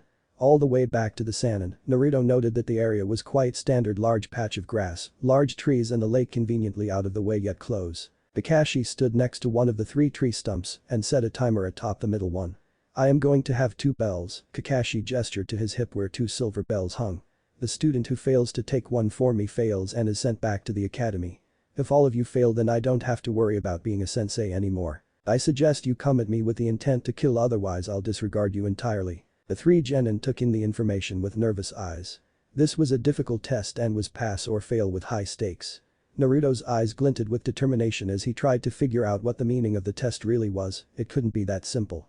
It was practically hammered into his head by Enma and the Sandame that things were rarely as they seemed in the shinobi world. Okay, you guys can start. But that the 3 genin shot off into the forest. Naruto took position atop one of the taller trees. He was kept concealed by the lower branches and had a bird's eye view of the entire area. He could see Sakura's pink hair directly below him in a bush, and Sasuke was somewhere to his right also in a tree. Kakashi seemed bored at the turn of events and just took out his book to wait for one of them to attack. Okay, what's the deal? Is he going to fight us as a test and let us take a bell if we impress him? Seems likely, I'll get down there to see. Naruto came to this conclusion in a fraction of a moment before springing into action. The last Uzumaki jumped towards Kakashi while fishing through his shinobi pouch to let loose 5 shuriken that covered the distance between himself and Kakashi in an instant. Kakashi merely slapped the throwing stars away with his book, much to Naruto's annoyance. Not even a dodge, huh? Just used your book. Okay. Muttered Naruto as he stood across from Kakashi. The genin in question chuckled lightly with his eye in an upside-down U-shape. Kakashi closed his book and regarded Naruto with an appraising look. Shinobi Battle Techniques Number 1. Taijutsu. Naruto pulled out a kunai that he held in a reverse grip. Kakashi Haddock was much larger and far more physically developed to fight on even ground with his hands. Naruto with his left hand tossed another volley of shuriken towards Kakashi, who this time caught them and flung them back at the blonde. Naruto, who was sprinting forward, used his kunai to deflect the shuriken and slashed out horizontally at the Jonin, who leaned away and grabbed Naruto's extended wrist and threw him over his shoulder into the air. Mid-air, Naruto weaved through hand seals, his chest filled with chakra, and he expelled a steady stream of mud that became wider and wider at the end as it flew, then hardened into stone. Naruto's newest jutsu, Doten. Kabushi no Wahagasha. Naruto hardened the end of a compacted stream of mud mid-flight that formed an enormous fist of solid rock. From practice, Naruto was able to shatter boulders with this jutsu easily. Kakashi's eyes sparkled at the interesting and deadly jutsu before he slammed his hands onto the ground, creating a large and extremely dense wall of earth. The two jutsu collided with a thundering bomb that caused stone and dust to explode outward. Naruto landed in a crouch and waited for the dust to clear with another kunai held in his right hand ready to go. Naruto felt the earth beneath him being affected by chakra and jumped away from where he was crouched. With expert reflexes and speed, Naruto managed to slam an explosive node on the ground and detonate it when he was safely away. When the node exploded, it created a crater in the earth that was wide and deep enough for a grown man to lay in and be completely concealed. When Naruto landed once again, he was immediately pulled underground up to his neck, and in front of him, Kakashi rose from the earth, not having a hair out of place. Very interesting, Naruto, that was quite the powerful jutsu. I've never seen it before, which for me is something, by the way. Praised Kakashi while looking down at Naruto. The buried genin rolled his eyes. I would have been surprised if you did, snorted Naruto. I made it myself. Kakashi didn't let his surprise show, shrugging. Kakashi walked off to see if any of the others were just as interesting. Naruto watched him leave with a sigh. He wasn't holding back as much as he should if he wanted me to beat him. There's something more, I'm sure of it, but what? Maybe one of the others could figure it out. That's it. The others. We have to work together. Realized Naruto as he started to free himself from the ground. Sasuke Uchiha was a talented guy, he trained every day without stopping for hours. He had the drive and the necessary talent to go far, but after seeing Naruto and Kakashi go at it, he was worried that he didn't have enough. Naruto was very skilled as much as himself if he were honest, but Kakashi came out of the exchange without a speck of dirt on his person or a hair out of place. Which was peculiar as he was underground for some of it. Maybe chakra was used to keep him clean. Getting back on topic, Sasuke palmed 2 handfuls of shuriken and let them fly towards his sensei with unrivaled precision. He was momentarily caught off guard when the shuriken hit their mark. Sasuke realized why and jumped away when a log was revealed to have taken the hits. I need to get away and try and corner him before using Kaiten to finish him off. Sasuke believed that his plan was both simple and effective, he hoped at least. Sasuke stopped on his branch when he saw Kakashi calmly watching him from a few branches away. Knowing that he had to fight now, Sasuke shot forward with as much speed as he could. Kakashi was impressed by the speed and raised his palm to catch the Uchiha's punch and caught the wrist of the next one. Sasuke twisted his body to kick Kakashi in the head while his hands were occupied. The Jonin released one of his hands to block the kick, allowing Sasuke to reach forward to touch one of the bells. Before he could grab one, however, he was thrown away by Kakashi, who dusted himself off. Impressive. Sasuke stuffed both hands into his equipment pouches. The Uchiha threw 2 sets of shuriken that flew towards Kakashi in wide arcs. Kakashi managed to inspect each one as they flew and saw the glimmer of ninja wire attached to each. The Jonin was impressed at the speed that Sasuke could attach wires to shuriken. It spoke of countless hours of rigorous training. As Kakashi was busy inspecting the shuriken, he didn't notice that Sasuke twitched his fingers to command his shuriken to change direction mid-flight. All 10 shuriken curved and flew at Kakashi's throat. The Jonin crouched below them and chopped his hand at the wires, severing them with an application of ton chakra. Sasuke was undeterred by the events and molded his chakra into his chest, fingers bending and flying through hand signs. Pain. Nkakik no Jutsu. A large near-meteor-sized ball of red flames formed in front of Sasuke's face before covering the distance between Sasuke and Kakashi in mere seconds. Kakashi wasn't surprised by the jutsu and replaced himself with yet another log. When the fire dissipated, Sasuke saw the blackened charcoal of the log he just toasted and grunted in annoyance. Kakashi's hands erupted from the earth below Sasuke and pulled him underground, similarly to Naruto at the end of their earlier fight. The white-haired Jonin rose from the ground with an eye smile. Very good, Sasuke, very good. That was a very powerful Kaiten jutsu, but I've seen it many times by many Uchiha. You have a lot of talent for taijutsu. I imagine once you awaken your Sharingan your abilities will skyrocket. Praised Kakashi, truly impressed that Sasuke even managed to touch a bell. Even he wasn't above giving credit when it was necessary. But you didn't stand out nearly as much as I expected. I would say that you and Naruto are quite even overall. By your face I can see that you already knew that. Question is, why did you try the same thing if Naruto failed? Kakashi left as quick as he entered, with a casual walk towards the bushes. When the Chunin was out of sight, Sasuke heard someone land next to him. He was unable to see who, but he already had an idea of who it was. "I know how it feels, don't worry," came the familiar voice of his blonde teammate. "I watched you two go at it, impressive wire work by the way, I never gave such techniques much thought myself." As Naruto was talking, he had one hand placed on the ground in front of Sasuke and the other in a one-handed ram seal. Sasuke felt the earth surrounding him widen until he could free his arms and pull himself free. Standing up, Sasuke noticed that his clothes were still clean. "Chakra maybe. So I know what's up with this test," started Naruto, breaking Sasuke from his thoughts. "He wants us to push everything aside and work together. He was fighting too strong for us to realistically get a bell, he was caught off guard by you and then upped his speed to compensate." It made sense to Sasuke, but he didn't like the thought of having to rely on others for something like this. In the end he might have to accept though, as Kakashi's skills were above his, for now. The last Uchiha sent a nod towards Naruto and they set off to find their final teammate. She was last seen. "Hi." Both boys shared a look and started running in the direction of the scream with worried expressions. Well, Naruto was worried, Sasuke just had his eyebrows furrowed as he ran. Sakura was lying still on the ground with grey eyes, as she was clearly under the influence of a genjutsu. Naruto kept guard as Sasuke released her of the illusion. Sakura woke up and blinked her eyes several times before shooting up, headbutting Sasuke in the face. "Oh, Sasuke-kun. I'm so sorry." Sakura frantically checked over Sasuke as he rubbed his nose while was slapping away her hands and stood up. "Okay, we need to make a plan and we need to attack him together," said Naruto, hoping to move this along as they were on a time limit. Sasuke nodded and Sakura stayed quiet. She was upset with her performance against her sensei after seeing Naruto and Sasuke go against him. "Sasuke, do you have enough chakra for another Kaiten jutsu?" asked Naruto, to which Sasuke nodded, making the blonde smirk. Kakashi knew that there was a good hour before the test was up, so he and his little genin still had time. But they didn't seem to be in any sort of a hurry as there hasn't been a sound out of them in the past 5 minutes. Ben was very surprised when he noticed Sakura coming at him with standard academy form and academy speed, with 2 kunai in her hands ready to kill. Kakashi let a small smile grace his masked face at her determination. Maybe there was more to her than fangirl nonsense. When she was nearing Kakashi, his senses flared from behind and was hit by a wave of mud that hardened the moment it struck Kakashi.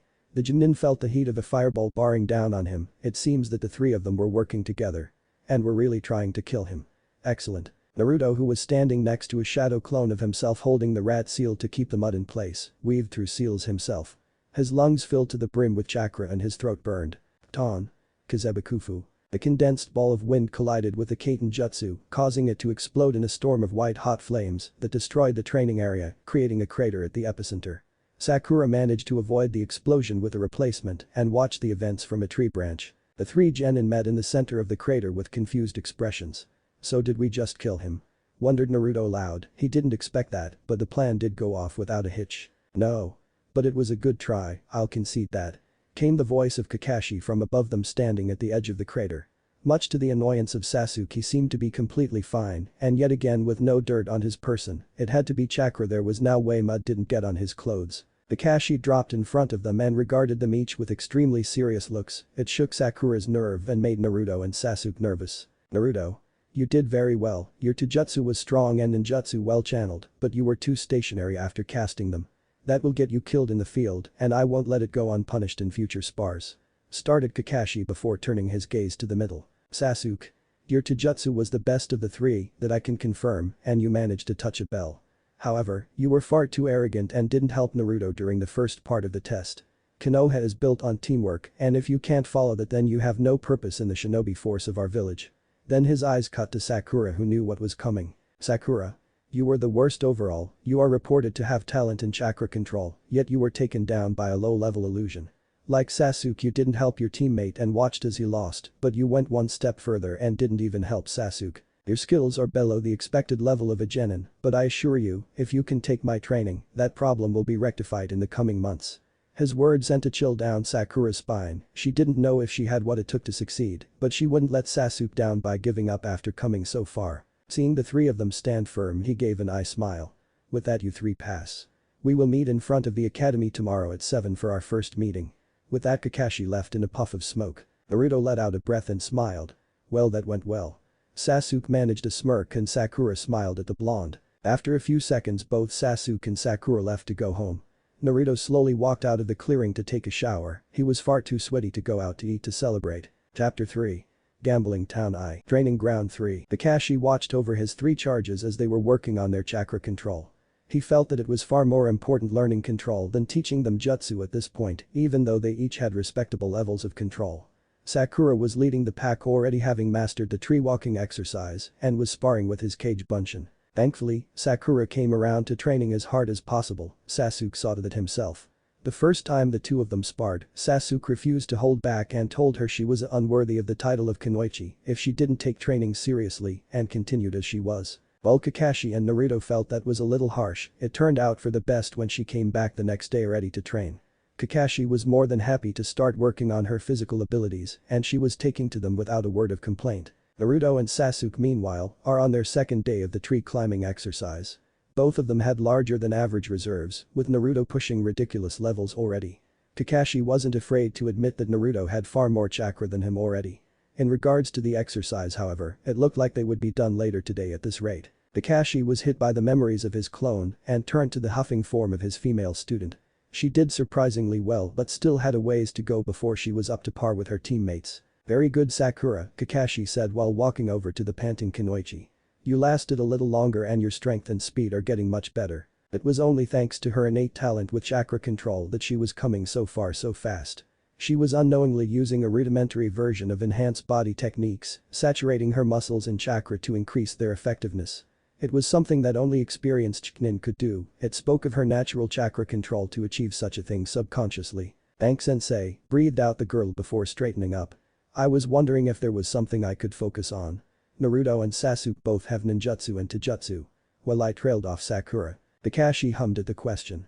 "Well, your reserves aren't large enough for access ninjutsu use. I would recommend a support type of skill set. Genjutsu may be the most difficult of the shinobi arts to master, but in the hands of a master, it's the most dangerous. You are also the academically smartest person on the team, along with your control medical ninjutsu may be your forte." Shrugged Kakashi, whichever she picked would benefit the team until she could utilize ninjutsu to a higher level once she had larger reserves. Sakura pondered that she knew about both and either of them were incredibly hard to master and took lots of book study to become even proficient at. So for now it was either or. "Kakashi-sensei, I would like to learn Genjutsu." "Sure thing Sakura-chan. I don't have any material on me right now, but I would recommend you stop by teammates' training ground when you get the chance. From what I hear none of them are interested in anything other than their clan jutsu or allowed anything other than such in the case of one of them," spoke Kakashi while mentally shaking his head at the Hyuga clan's nonsensical attitude towards most things. The Hyuga clan were notorious for their strict rules when it came to their fighting. Unless a member of the clan was a part of a special branch of the shinobi forces like the Anbu, they weren't allowed to branch their techniques. It was only permitted that they branch out in the Anbu because the organization doesn't take shinobi who refuse to learn their jutsu because of clan politics. Kakashi watched amusedly as his Kunoichi student contemplated where to start with her training in the illusionary art. "Boy Sasuke. If you throw another branch at me when I get higher than you, I'm going to shove my fist down your throat." Kakashi rubbed his forehead at the exclamation. His 2 male students in the past 2 weeks have developed a little rivalry, fierce one at that, and this was common among their training days. Naruto would pull ahead and Sasuke would act like a child to catch up. Then the opposite would happen and Sasuke would be trapped in a rock prison while Naruto caught up. It was as stupid as it was entertaining. "Shut up you blonde moron. That fell from above you." "No, it didn't, I was hit in the back of my head while running up a tree. Sometimes I forget that they're shinobi," mused Kakashi mentally before flickering between the 2 boys who looked like they were about to start throwing punches. Now, I don't want any unsupervised sparring. The 2 of you haven't finished the tree climbing exercise yet, so get to it before I'm the one you have to spar." The end was delivered with an evil glint in Kakashi's only visible eye, making both genin shiver. Both Naruto and Sasuke were thoroughly aware of the fact that Kakashi could slap them around without any trouble whatsoever. For now they would avoid any confrontation, especially when a vindictive Kakashi was involved. Sharing a glance, the genin looked back at their sensei. "Hi sensei." Both then shot back to their respective trees to continue their training. Kakashi smiled at his little minions getting back to work. Maybe he was wrong for thinking that he would hate being a sensei. It was rewarding, easy and amusing. "Damn it Sasuke. I know it was you that time that branch was on fire. I guess nature hates you so much that it will set itself on fire to kill you." Definitely amusing. Next day. Mission Assignment Office. The Mission Assignment Office was a wide room with a large desk that the Hokage would sit behind with several Chunin alongside of him to assist in handing out missions. Each and every mission handled by Konoha was reviewed and passed out by the Hokage himself. Then he would pick the best team available to complete it. Even though there were thousands of active duty shinobi, the office was hardly ever crowded. With most missions lasting between several days and a few weeks, then having a day or two in between missions to recuperate, it worked out in a way that only a few hundred missions were assigned per day, and most of those were D ranks for genin teams. The level of administrative organization in the village was unrivaled by any other of the Great Five, most of which would have several high-ranking shinobi hand out missions, rather than the cage themselves. This system also helped with Konoha's image. Clients found it incredible that the Hokage himself would listen to their mission request personally. Kakashi stood behind his team as he waited for the Sandaime to finish looking through a pile of D ranks for Team 7. Naruto, Sasuke and Sakura didn't look pleased but were silent in the face of their leader. A shipment of kunai and shuriken need to be delivered to the armory from the front gate. Report to Shukaku-san when you're done. Ordered the Sandaime, reveling at the looks of disappointment on the genins' faces. Oh, how fun it was to hand out missions to genin. I would yell at the old man to give us something, but I know that he'll just kick my ass for annoying him, or he'll have Enma do it when we train next. Knowing the old man, it would likely be both, thought Naruto with a sigh before following Kakashi out of the large office towards the front gate. At least it wasn't a chore. This actually did need to be done, so he could take solace in that. Naruto sleepwalked through his mission alongside his team while thinking over his recent training with Enma. The Monkey King was starting to push him harder physically and giving him more advanced stances. The Monkey Fist was powerful and strong, but Naruto was heavily aligned with speed and was starting to alter the style to fit him. Enma also told him that he would need to have controller mastery of Suiton. The latter was heavily recommended by both the Sandaime and Enma. Neither of them would tell him what the trial entailed, other than if he was unprepared he would likely die. Naruto absent-mindedly handed another crate to Ichnin and started walking back to the front gate for another. The Monkey King will surely tell him when he was ready, but Naruto felt like he was too far behind the Sandaime. The old Sarutobi was barely 14 when he finished the trial, earning him the right to utilize the Kongnai. Enma told him that he wasn't exactly fitted for the staff like the old Sarutobi, but Naruto was receiving training in the art nonetheless, as it was the tradition for their summoners. 2 weeks later. Training Ground 3. Okay you three. I thinks it's time I taught you something new, and I know just what it should be. Said Kakashi as he fished around in his weapons pouch. His team had finally finished the water walking exercise. Chakra control training usually peaked at the water walking exercise for most shinobi. There are more exercises, but after the water walking only experience allows for true refinement. As such, his genin were ready for whatever he wanted to teach him, in theory at least. He handed Sakura a scroll labeled Demonic Illusions that was from Kurenai. She said that if you master the 2 jutsu in there to go to her. Kakashi handed Sasuke a small square piece of paper. I want you to channel chakra into that. Sasuke did as instructed and the paper crinkled. Yep. You and I have the same affinity. Lightning is uncommon in countries outside of Rai no Kuni, good thing you got me as sensei. Chirped Kakashi. Sasuke nodded quietly and watched as his sensei fished out something from his pouch to give to Naruto. Now Naruto, I'm going to give you this. The Junin handed the blonde a water balloon. I want you to do as I do. Kakashi pulled out his own balloon and held it in his hand as he concentrated. The balloon hummed with chakra as it started to violently bubble before bursting completely. Once you do that, we'll go to step 2. If you can master all 3 steps, then you will have mastered shape manipulation and your chakra control will be even greater. It was no jutsu, but Naruto knew that mastering shape manipulation was very important for ninjutsu users, especially ones that have a wide variety of techniques. Even more so when the shinobi that Naruto wanted to surpass was the Sandaime, a man that took shape manipulation and nature manipulation to a completely different level. Okay sensei, any tips? Asked Naruto. He doubted that it was just pushing his chakra into the balloon until it burst. Rotation. Was all Kakashi said before taking Sasuke aside to begin. Sakura having long gone to begin studying her Genjutsu scroll. So rotate my chakra and the balloon. Naruto did as instructed, only to receive a disc-like balloon in return. This is going to take a while, muttered Naruto as he kept trying different things to get the balloon to pop. Kakashi led Sasuke over to a secluded part of their training ground. Far enough that they wouldn't hear Naruto and Sakura working, but close enough to see them. Okay Sasuke, lighting manipulation is quite difficult as it relies on 2 things: vibration and density. The higher the frequency of vibrations you generate with your chakra, the more lightning you produce. But if you don't compact your lightning chakra, then it will only feel like static.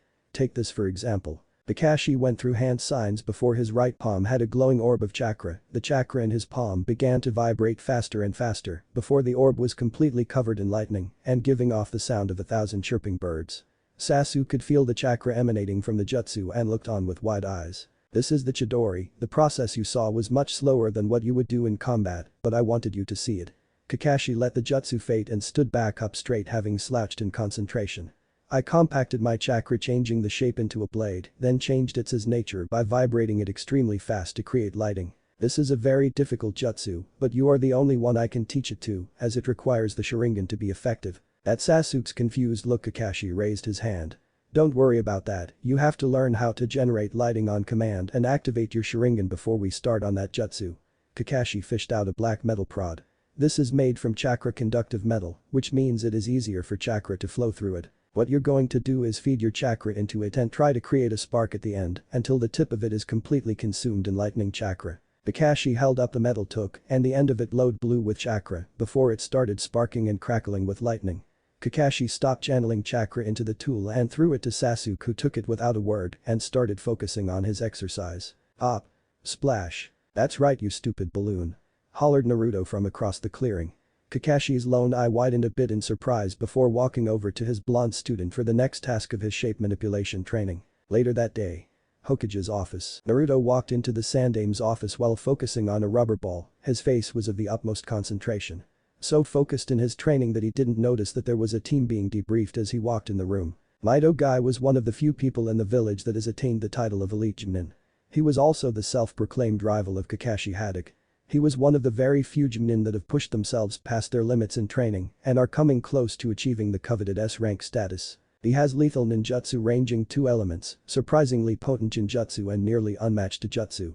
Guy was renowned throughout the elemental nations as the premier Taijutsu specialist, falling behind only Tsunade Senju, the Yondaime Reikage and Hanzo of the Salamanders.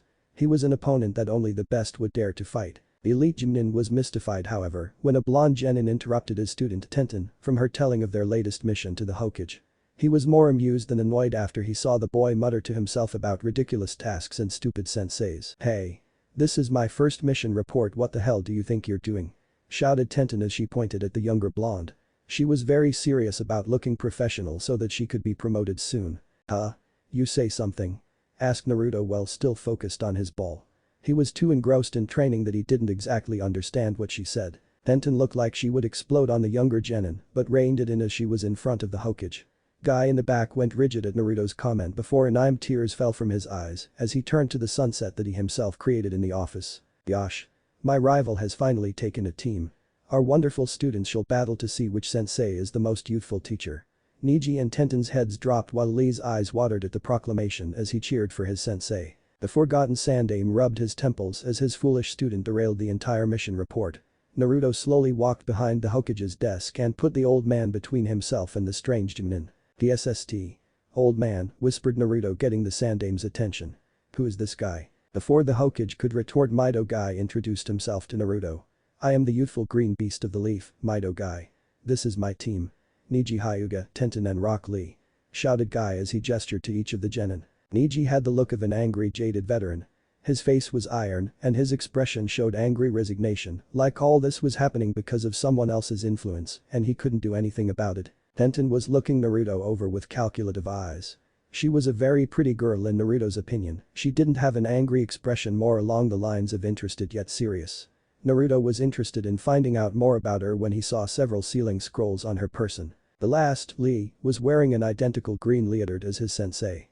His eyebrows and hair were done in the exact same style, and Naruto briefly wondered if they were father and son, but disregarded the thought when he kept hearing Guy sensei and Lee over and over. "White," shouted the Sandaime, having enough. "Team Guy, you are dismissed." Tenten-chan, that was a fine report. Tenten glowed under the praise and practically floated out of the office with her team behind her. Niji shook his head at his team's antics, they were strange, but this was a normal occurrence to him. The Team Guy gone, Sarutobi turned to Uzumaki. "Now why would you just barge in unannounced, my fool of a pupil?" Grunted Hiruzen. Honestly, he didn't mind, but had this been an important meeting that he didn't have the clearance for, he could get into a lot of trouble. Naruto presented the Sandaime with a rubber ball. "I need to pop this." "It won't pop." "I would like help," said Naruto blankly.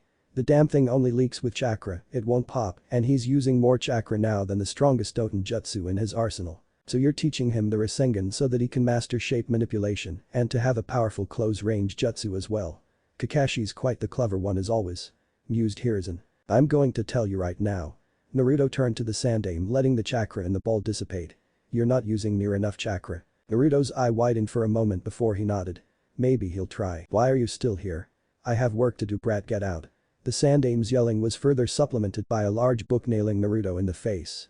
Understanding that he wasn't wanted any longer, Naruto went to leave the office. However, before the blonde could leave and the Sandame to further reprimand him, the door to the office burst open once again with a smoke bomb following. Have I lost so much respect with my shinobi that people feel they can just break in whenever they want?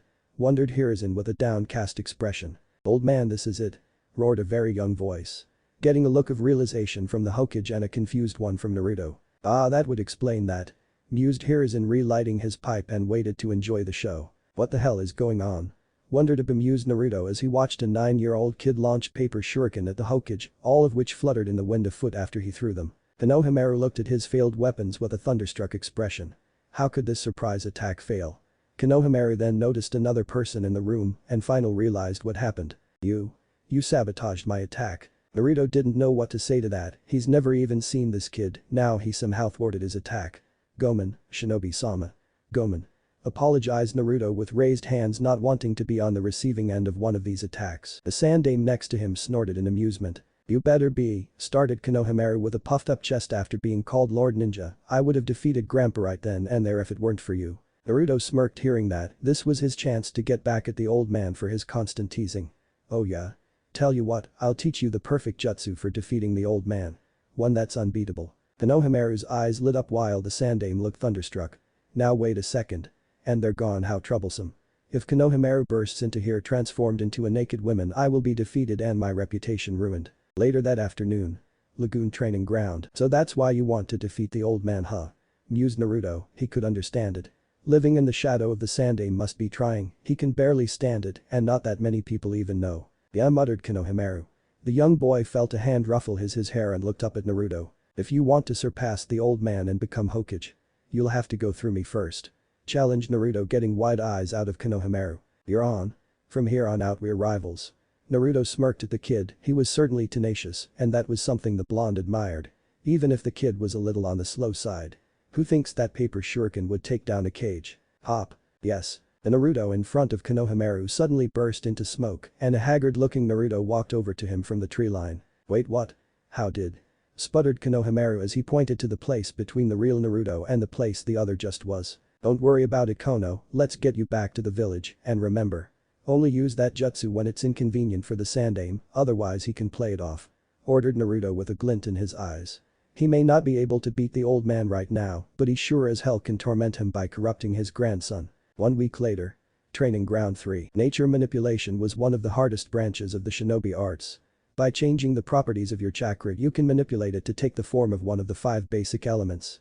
Mastering one element for an average shinobi takes years, even if it's their affinity, some even longer, and even then they never fully master an element. Mastering a second is even harder as it's not the user's naturally aligned element. It's strongly recommended by the Hokage that Junin have proficiency in at least 2 nature transformation, not mastery but proficiency. Naruto at the unprecedented age of 10 mastered basic totem manipulation, catching the surprise of Enma and the Sandame. A week later the Hokage started taking an interest in his training personally and tested him for his affinity wind. From there they trained until Naruto showed enough control to learn jutsu for Futon. With the use of Kage Bunshin and their memory transfer ability, Naruto managed to complete the first wind manipulation step just after his genin graduation, then shortly after that mastered his first Futon jutsu. At the unprecedented age of 12 Naruto was close to basic mastery of 2 elements. A feat only accomplished by the legends of the past, it spoke of his talent in ninjutsu and his aptitude for learning new jutsu. Naruto has a natural talent for ninjutsu, that much is undeniable. However, he could not keep the stupid balloon from popping. The third step of Kakashi's shape manipulation was the hardest thing he's ever had to do and he's been training with the Monkey King into jutsu. Which involved boulders, yelling and tears. Naruto's tears. Naruto could hear the crackle of lightning on his right as Sasuke was showing off his mastery of the first step in Raiden manipulation. Sakura was off with teammates Junin leader for private ninjutsu instruction. The blonde was happy that she was learning new jutsu to contribute, but she was the only one he could talk to as Sasuke had a one-track mind during training and Kakashi liked to read over social interactions. As his next balloon predictably popped, Naruto fell on his butt with a sigh. How annoying. Muttered Naruto. Don't look so upset, it took me months to get that down. Reassured Kakashi from a bit away. Unfortunately training today is going to end early. We have a C-rank mission to pick up from Hokage-sama. Naruto's face brightened up at the thought of a new mission, while Sasuke put down his lightning rod with a smirk. The three of them started heading towards the Hokage's office where Sakura was waiting. Team Kakashi stood in front of the Hokage waiting to be briefed on their assignment. Your mission is to Tanzaku quarters to investigate the disappearances of the several civilians and a group of the police force. The head administrator of Tanzaku Guy is very worried. Finished the Sandane waiting for any questions when there wasn't one. He dismissed Team 7. Road to Tanzaku quarters. Tanzaku Guy was the largest non-shinobi village in the entire country of Hai no Kuni. It was home to nearly 60,000 civilians. It was the premier gambling hub in the entire continent, and people from all over come for the annual poker tournament at the end of the year. The castle itself was an ancient relic of a forgotten time. Most history of the castle was unknown, but the paintings and scripture found inside spoke of a queen that ruled over the land with the powers of a god. Not much else was deciphered from the ancient texts, but it was apparent that it was before even the Warring States era. Naruto and the others of Team 7 came upon the side of an enormous castle that was towering over a large village. The genin gawked at the sheer size of the castle, while Kakashi mused of his book. "What do we do first, sensei?" asked Sakura. With the sheer size of the place, it was impractical to search the entire place themselves. Kakashi closed his book and looked over the village. It would take far too long to look themselves, and they didn't even know who was the one abducting people nor why. We need to find the head administrator and get all the information we can. As the Genin and 3 genin walked through the streets of Tanzaku Guy, they watched as people argued over losing bets. Fight over women at the bars and general adultery that had Sakura huff as she walked though. Sasuke and Naruto just looked around hoping to find something, while Kakashi was admiring the women at the bars. The administrative office in Tanzaku Guy was located just outside of the castle. The building was a large 2-level building that was reinforced by high-level Genjutsu to keep it sturdy. The basement levels were also where the village's vault was located. But the amount of money that comes through the village, the Hokage himself made sure that the vault was secure with seals. The amount of things one could do with that much money was too scary to think about. Team 7 entered to see several office assistants running stacks of papers to and from different offices, while businessmen were talking to each other. "Welcome, how may I help you?" asked a secretary sitting at the front desk. She was a very attractive woman with short black hair and dark eyes. Kakashi walked up to the desk and gave the woman an eye smile. "Ah, we have been hired by the head administrator. We would like to speak to him." The woman nodded as she looked over a stack of papers on her desk. After humming a few times, she looked back up. "He has time now, but only a few minutes, so you can go up to speak to him." The Genin nodded and gestured for his team to follow as they went to the upstairs office. Naruto felt a sort of familiarity in the building. It was like a smaller version of the administrative building back in Konoha, with all the hustling office workers transferring paperwork around with a general sense of urgency. Arriving at the head administrator's office, Kakashi opened the door and the team walked in. There was a small man sitting behind the desk. He was clearly a civilian based on his portly build and had a mousy-type face held together by his black-rimmed glasses. "Ah. Konoha shinobi, welcome, welcome." His voice was nasally, and it further pushed the image of a weak office worker to Naruto. The 4-man squad stood in front of the desk. "We were hoping you could give us some information about the mission," spoke Kakashi. "My name is Hikoro, and I wanted you all to come and look into the disappearances that have started happening in the recent weeks. It started when one of the high rollers went missing, then a few more after him. We've had a group of the local police look into it, but they themselves are now missing. Civilians aren't cutting it, so I've hired you lot to look into it. A shinobi's touch should do it. I don't expect anything more than some kind of animal or civilian criminal, seeing as how no shinobi passing through here have been touched." Team 7 absorbed the information, none more so than Naruto, who fiddled with his shirt in excitement. Detective Naruto, he'll solve the case without a second to waste. One of the few television shows when he was younger he was able to watch featured a private investigator solving mysteries. If only the 5-year-old version of himself could see him now. Kakashi's lone eye narrowed as it stared into space. Were all the abductions outside of the quarters or were they sporadic? The administrator rubbed his chin thinking over the information, while his other hand tapped the desk rapidly. All of the abductions happen outside of the quarters, except for the first one that happened in an alleyway near the empty bottle. It's a bar near the outskirts of the quarters. "I see," muttered Kakashi. "Very well, I'm sure this will be handled within the day, Hikoro-san." The empty bottle was a rundown-looking bar. The wood was cracked and the paint was chipped. The exterior looked unkempt, as if the building itself was going to collapse any minute. Sakura looked uneasy as she followed her team towards the alleyway. She knew it was meaningless for a shinobi to be worried about a civilian confrontation when it came to one-on-one, even more so 4-on-1, and one of whom being Kakashi-sensei. Her teammates didn't look worried. Sasuke was his usual quiet self with a blank expressionless exterior, while Naruto looked like he was trying to conceal his excitement but came off as constipated. Sometimes her blonde teammate just flat out confused her with his strange antics and rollercoaster of a personality. "Sensei," muttered Sasuke. "If this happened weeks ago, what can you hope to find here?" It was a reasonable question as there wouldn't be any traces left that led anywhere. Kakashi's response was to prick his finger with a kunai and run through hand signs before slamming his hand on the ground. Kuchiyus no Jutsu. The Fukinjutsu formula sprouted from the area he hit and a puff of smoke emerged from the seal. When the smoke cleared, a small pug was sitting at attention. He wore a Konoha headband and a blue vest. Naruto and Sasuke raised eyebrows at the summon, while Sakura had hearts in her eyes as she quietly squealed to herself while looking over the puppy. Kakashi. The dog's voice was so deep it threw the three genin off. The dog was about to talk once again, but Kakashi beat him to the punch. Akin, Kakashi's voice snapped the genin and the dog out of their thoughts as they paid attention to the conversation. "I need you to see if there are any traces left over. It'll be old, pushing a month, maybe more, anything you get will help." The dog saluted and started to sniff around and started walking towards the corner of the alleyway. The empty bottle's back wall was chipped and Pakin focused on it long enough that Kakashi walked over to inspect it with Naruto and the others not far behind. Kakashi rubbed his hands on the damaged spot with a narrowed eye. This wasn't from wear and tear, it was caused by a jutsu, which meant one thing: shinobi. Kakashi lifted up his headband revealing his Sharingan. The eye took in every detail on the wall in a millisecond. The wall was hit by a jutsu, it couldn't have been fire since it wasn't ash, lightning because it wasn't precise enough, wind because the impacted area was too small and seemed shriveled. It was Suiton, and a rare type at that. Kakashi recovered his Sharingan and let out a sigh. The wall was hit by a water jutsu that utilized extremely hot water to further damage the target. Only one village in the world knew techniques like that: Yugakure no Sado. The village was disbanded near a decade ago to instead change the village into a tourist attraction to make money. Kakashi idly wondered if the rise of the cult of Jashin and the Raikage's fury wasn't the real reason. It was well known at the time that the cult was attracting more and more followers and were starting to invade Shimo no Kuni. The Yondaime Raikage and his village's 2S rank shinobi marched on the cult and slaughtered each one and threatened Yu no Kuni with an invasion if it happened again. Normally the Yondaime Raikage wouldn't hesitate to spread his country's influence, but the war had only recently ended and even he was tired of fighting. It was only 2 years later he would attempt to take a Hyuga for their bloodline, almost causing the Fourth Shinobi War. The Junin shook his head to clear the unnecessary thoughts. If a Yu shinobi was here abducting and most likely killing people, then this was a serious problem. The hot water jutsu were only known to the Junin of the village, so that would mean the enemy was a very experienced Junin. Likely A rank like myself or possibly stronger, especially if it's him. That would be impossible though, he was killed by the Raikage. Okay you 3, this mission just got a little more tricky. Chapter 3.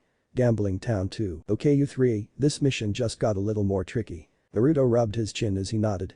I agree, if the civilian can crack wood then he will certainly be strong enough to cause severe bruising, if not even break bones. Despite the nonsense that he was spouting, his face was extremely serious. His teammates and sensei just shook their heads. Yes, Naruto. Placated Kakashi, getting a beaming smile out of the blonde. But this was done with a Suiton jutsu, a rare and high-class one.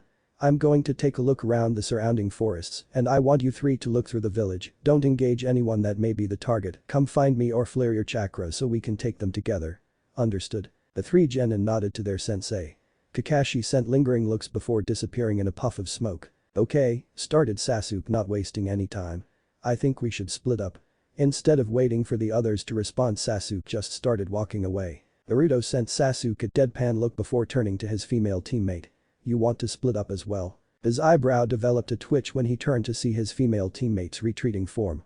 So she won't even say bye or good luck? Nothing, I'm surrounded by teams. Disregarding his teammates' apparent loner complexes, Naruto started off in a new direction. He could see all the people going into gambling houses and some of the more grisly ones going into the bars. Anzakugai was known as the 3rd largest village in Hai no Kuni, right behind Konoha and the capital, home to thousands of citizens and even more tourists. 3 genin couldn't hope to find anything without incredible luck. Naruto was told by the Sandaime that he had the makings of a censor. Apparently the Uzumaki were very talented in the art and he was beginning to develop abilities. While the Sandaime wasn't a censor himself, he knew plenty of ways to train those abilities. You didn't train under a censor of Tobirama Senju's caliber without picking up a few tips. Naruto jumped to a rooftop and knelt down to concentrate.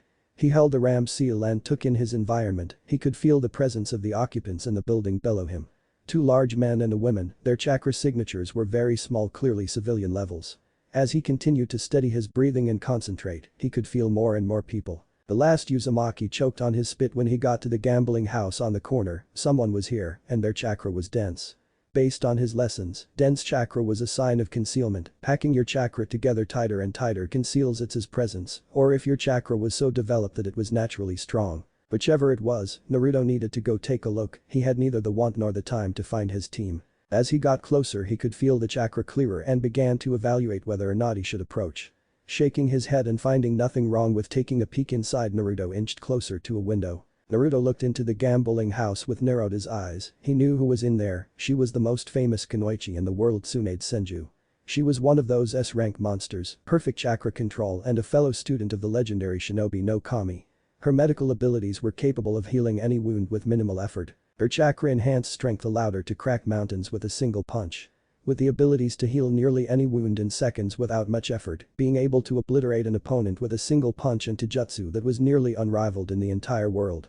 She was one of those S-rank monsters that could turn the tides of an entire battlefield by her mere presence. He knew this because it has. Naruto felt someone bump into him and he turned to apologize. "Oh, I'm sorry. I was too busy thinking and not paying attention." The woman smiled. She had short black hair and a black kimono. She was carrying a pig that was looking at him with more intelligence than a pig should have, considering its food. "It's fine, we're alright," she said, gesturing to herself and the pig. Naruto sent a slight smile at the lady before taking a deep breath. He was going to talk to the last Senju, he just had to meet her.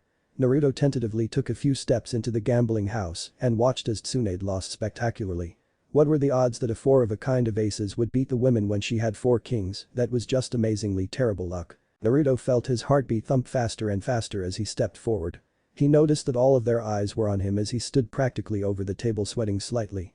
Closing his eyes and calming down, Naruto took a seat and threw a wad of Ryo at the table. Tsunade nearly snarled at the blonde when she saw his headband, so they were coming for her, huh? She wouldn't let him have it easily. "What's a little baby like you doing here?"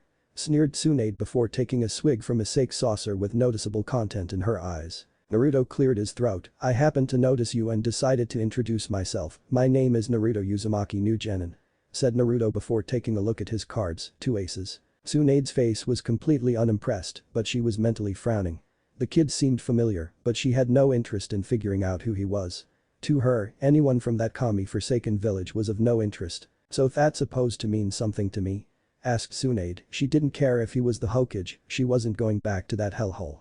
Not while she still had a heartbeat. They both flipped their cards and Naruto smirked before taking his winnings. This was nice. Kakashi doing all the work while he won some money in a poker game.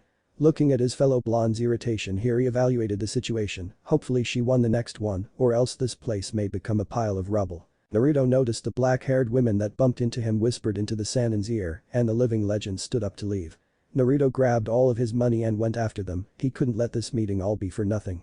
Maybe he could get something out of the Sanin before they had to leave. "Wait!" shouted Naruto in the middle of the street towards the 2 women. Tsunade turned around with an annoyed look and the other women shook her head. She had seen many a person try to ask for something from Tsunade, only to be harshly shot down. "I wanted to ask you something. If I ever saw you, I promised myself that I would at least ask." Naruto pushed down the blush of embarrassment at all the attention he was getting by passerbys on the street. "I want to learn your chakra-enhanced strength." It was a bold request, he knew that, but if this retired shinobi had no interest in returning to Konoha, then maybe some of her jutsu could. The dark-haired woman's jaw hit the ground after hearing the request. She tentatively turned to her master, hoping that her lady wouldn't lose it. Shizune actually tried to learn the chakra-enhanced strength, but her reserves weren't strong enough for more than 2 punches before she nearly destroyed her arm, making Tsunade deem the technique forbidden. And Tsunade didn't like teaching anyone her stuff other than the black-haired women. "You got a lot of nerve." Tsunade marched over to the younger blonde and grabbed the scruff of his shirt. "Why would I ever consider such a thing?" she snarled into his face. Even to someone who didn't know the Senju's reputation, she was intimidating. To someone like Naruto. Naruto's fight-or-flight instincts were now primarily leaning towards flight. "I just thought that since we were sibling students, you'd let me give it a shot." Suddenly Naruto fell from the air and hit his butt on the ground as the blonde woman stared at him as if trying to figure him out. "What do you mean? That crazy old monkey couldn't have taken another student, could he? He was like 300 years old."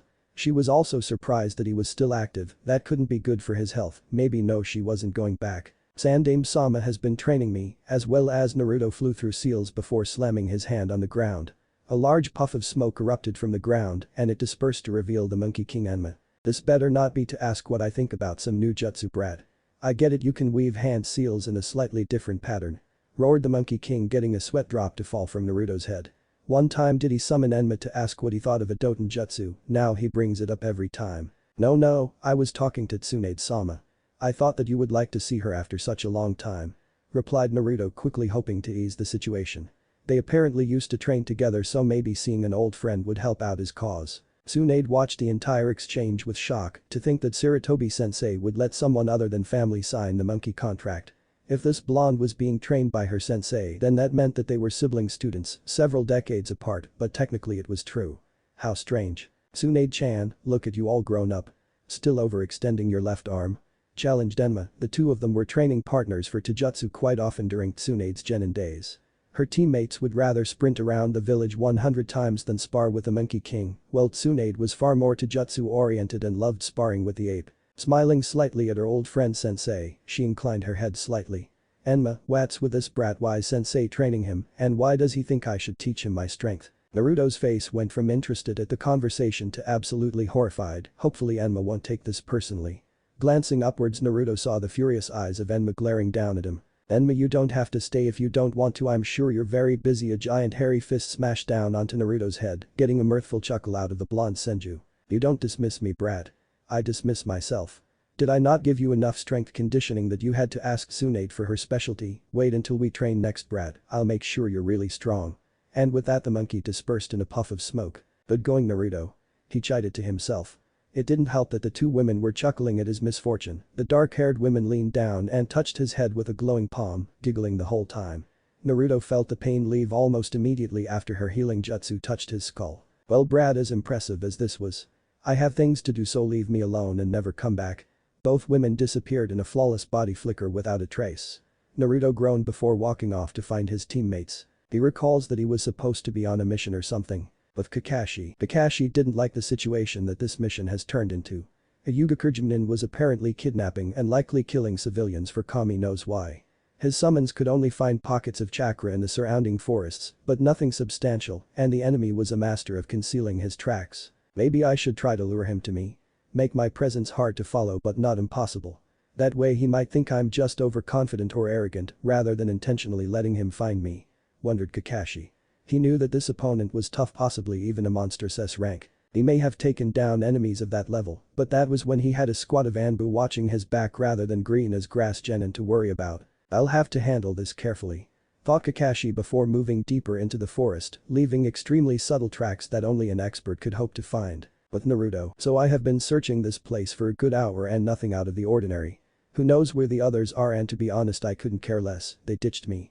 Whined Naruto mentally. Just as he was about to continue on, he heard the sounds of muffled yelling. In the alleyway to Naruto's left, a man was standing over a wiggling sack as he dusted himself off. He was easily 6 feet tall with short silver gray hair and a slight wrinkly face to show his age. He was covered by a long black cloak that seemed to blend into the shadows of the alley, and he picked up the sack and threw it over his shoulder. The man effortlessly jumped to the rooftops and casually made his way to the forests. That's the guy. I need to follow and alert Kakashi-sensei. Thought Naruto before summoning a small monkey that jumped up and down excitedly as it chattered away. Listen. I need you to find Kakashi and give him this. Naruto handed the monkey a small scroll. Do it as fast as possible, please. The monkey ran off as quickly as it could and Naruto jumped away to follow the man. Naruto stayed back as far as he could while keeping the man in sight. He was nervous about his first confrontation but couldn't help the feeling in his chest, showing his rise in excitement. The man's movements were fluid and swift. Naruto couldn't outright keep up without alerting him to his presence, so he was slowly losing ground. They were nearing edge of the village and getting towards the forests. Naruto may lose him if they enter the forest, so he had to think of something fast. Naruto's mind worked as fast as it could. If his opponent was as elite as Kakashi hinted at, he would have 8 to 13 seconds of combat before he was overtaken. That was the longest he survived in a spar against the Sandaime, and it was best to overestimate his opponent rather than to underestimate. They were less than 10 seconds away from the forest line, and his monkey has been heading towards Kakashi for a bit more than 30 seconds, he shouldn't take much longer. Taking into account the time it would take Kakashi to unravel the note and find him, he would need to distract and hold the man in place for 20 seconds minimum. Good thing I can make a couple clones to cause confusion, and I have the element of surprise. mused Naruto before making 3 clones all going in different directions, already knowing the blonde's plan. Naruto's heartbeat picked up the pace and readied himself for combat. The man broke the forest line, and Naruto's first clone began the combat by hurling 3 kunai with explosive notes attached at the man from above in the trees. The second and third Naruto molded their chakras, readying a jutsu. While the real Naruto watched from a safe distance away. He was being followed ever since the alleyway where he captured his new bounty. Whoever it was had skill but was inexperienced in tailing. He couldn't get a read on whoever it was, but he could tell they were behind him about 30 meters. When his follower split his chakra, he could get a better read.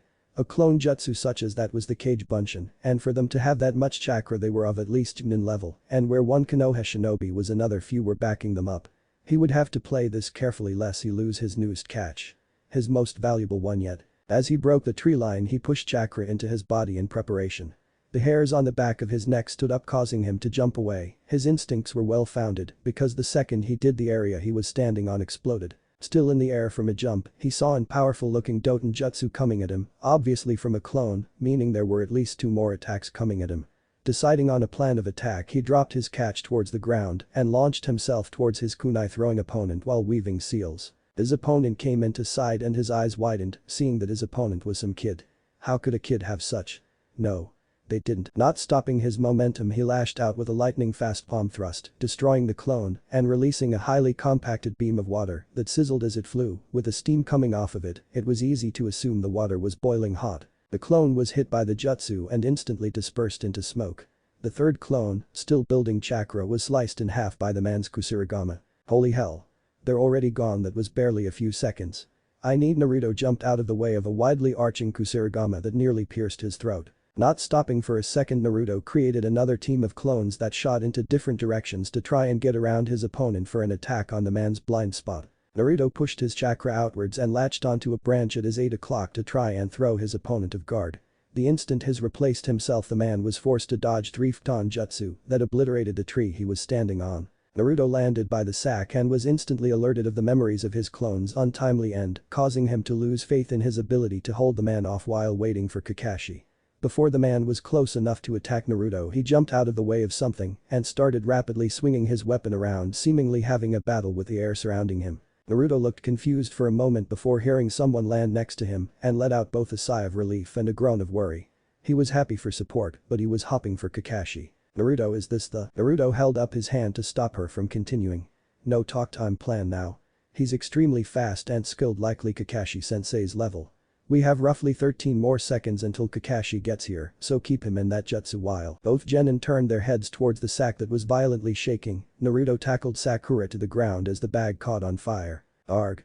Came the familiar sound of aggravation. Naruto smirked and got off of a slightly red Sakura and watched as Sasuke patted himself off and made sure he wasn't on fire. So, he captured you, commented Naruto. The blonde's eyes widened as a kunai was aimed at his throat. You won't speak of this? Glared Sasuke with his bloody red eyes. Wait. Sasuke, your eyes. You unlocked your Sharingan. Congratulated Naruto. This meant that their spars were going to get a lot more interesting once they finished their mission. The mission. Good. I was worried that you didn't pass as your clan's Kekkei Genkai. Now you'll be worth 10 times the money. Came a deep voice.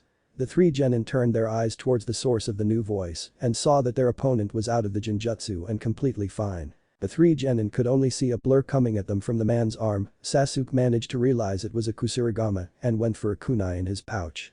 Naruto and Sakura were trying to process what was happening before they could. Another blur intercepted the flying weapon and landed in front of the 3 genin. That was a close one, huh? Came the cheerful voice of their sensei, getting sighs of relief from Team 7. The Kusarigama was pulled back into the man's arm as he took a ready stance. Kakashi Haddock, Elite Genin, bounty of 150 million Ryo, dead or alive, triple if the Sharingan is intact. It seems this is my lucky day. Sasuke had a look of realization on his face at those words. He'd been wondering why Kakashi created a jutsu that only works with a Sharingan when he wasn't in a Che. It would seem that he somehow possessed one. Kakashi pulled up his headband to reveal the scarred flesh and glowing blood-red Sharingan that spun hypnotically. It's been a few months since I looked in the bingo book, but I don't think I recognize you. Care to introduce yourself, friend? The man didn't respond, only blasting off of the ground towards Kakashi with unreadable speed for anyone in the clearing save for Kakashi. Naruto turned to his teammates with a raised eyebrow. So I guess we should back sensei up? I can't really tell what's happening, can you guys? Sakura shook her head. I can hear it, but they're only blurs. Same. grunted Sasuke. He didn't expect to be all-powerful with his Kekkei Genkai, but he didn't think he'd only get marginally better. He doubted either of them were as strong as his brother, and here they are fighting at a level he couldn't even see. It was disheartening to realize that he was still so far away from his brother's level. "I got an idea, guys," said Naruto with a grin. "Now here's what we're going to do. What if Naruto has Monkey King summoning contract?" Thanks for watching my video till the end. If you enjoy this content, then do consider subscribing to my channel and leave a like if you guys need the next part, comment down, and thanks for watching the video and see you guys in the next video.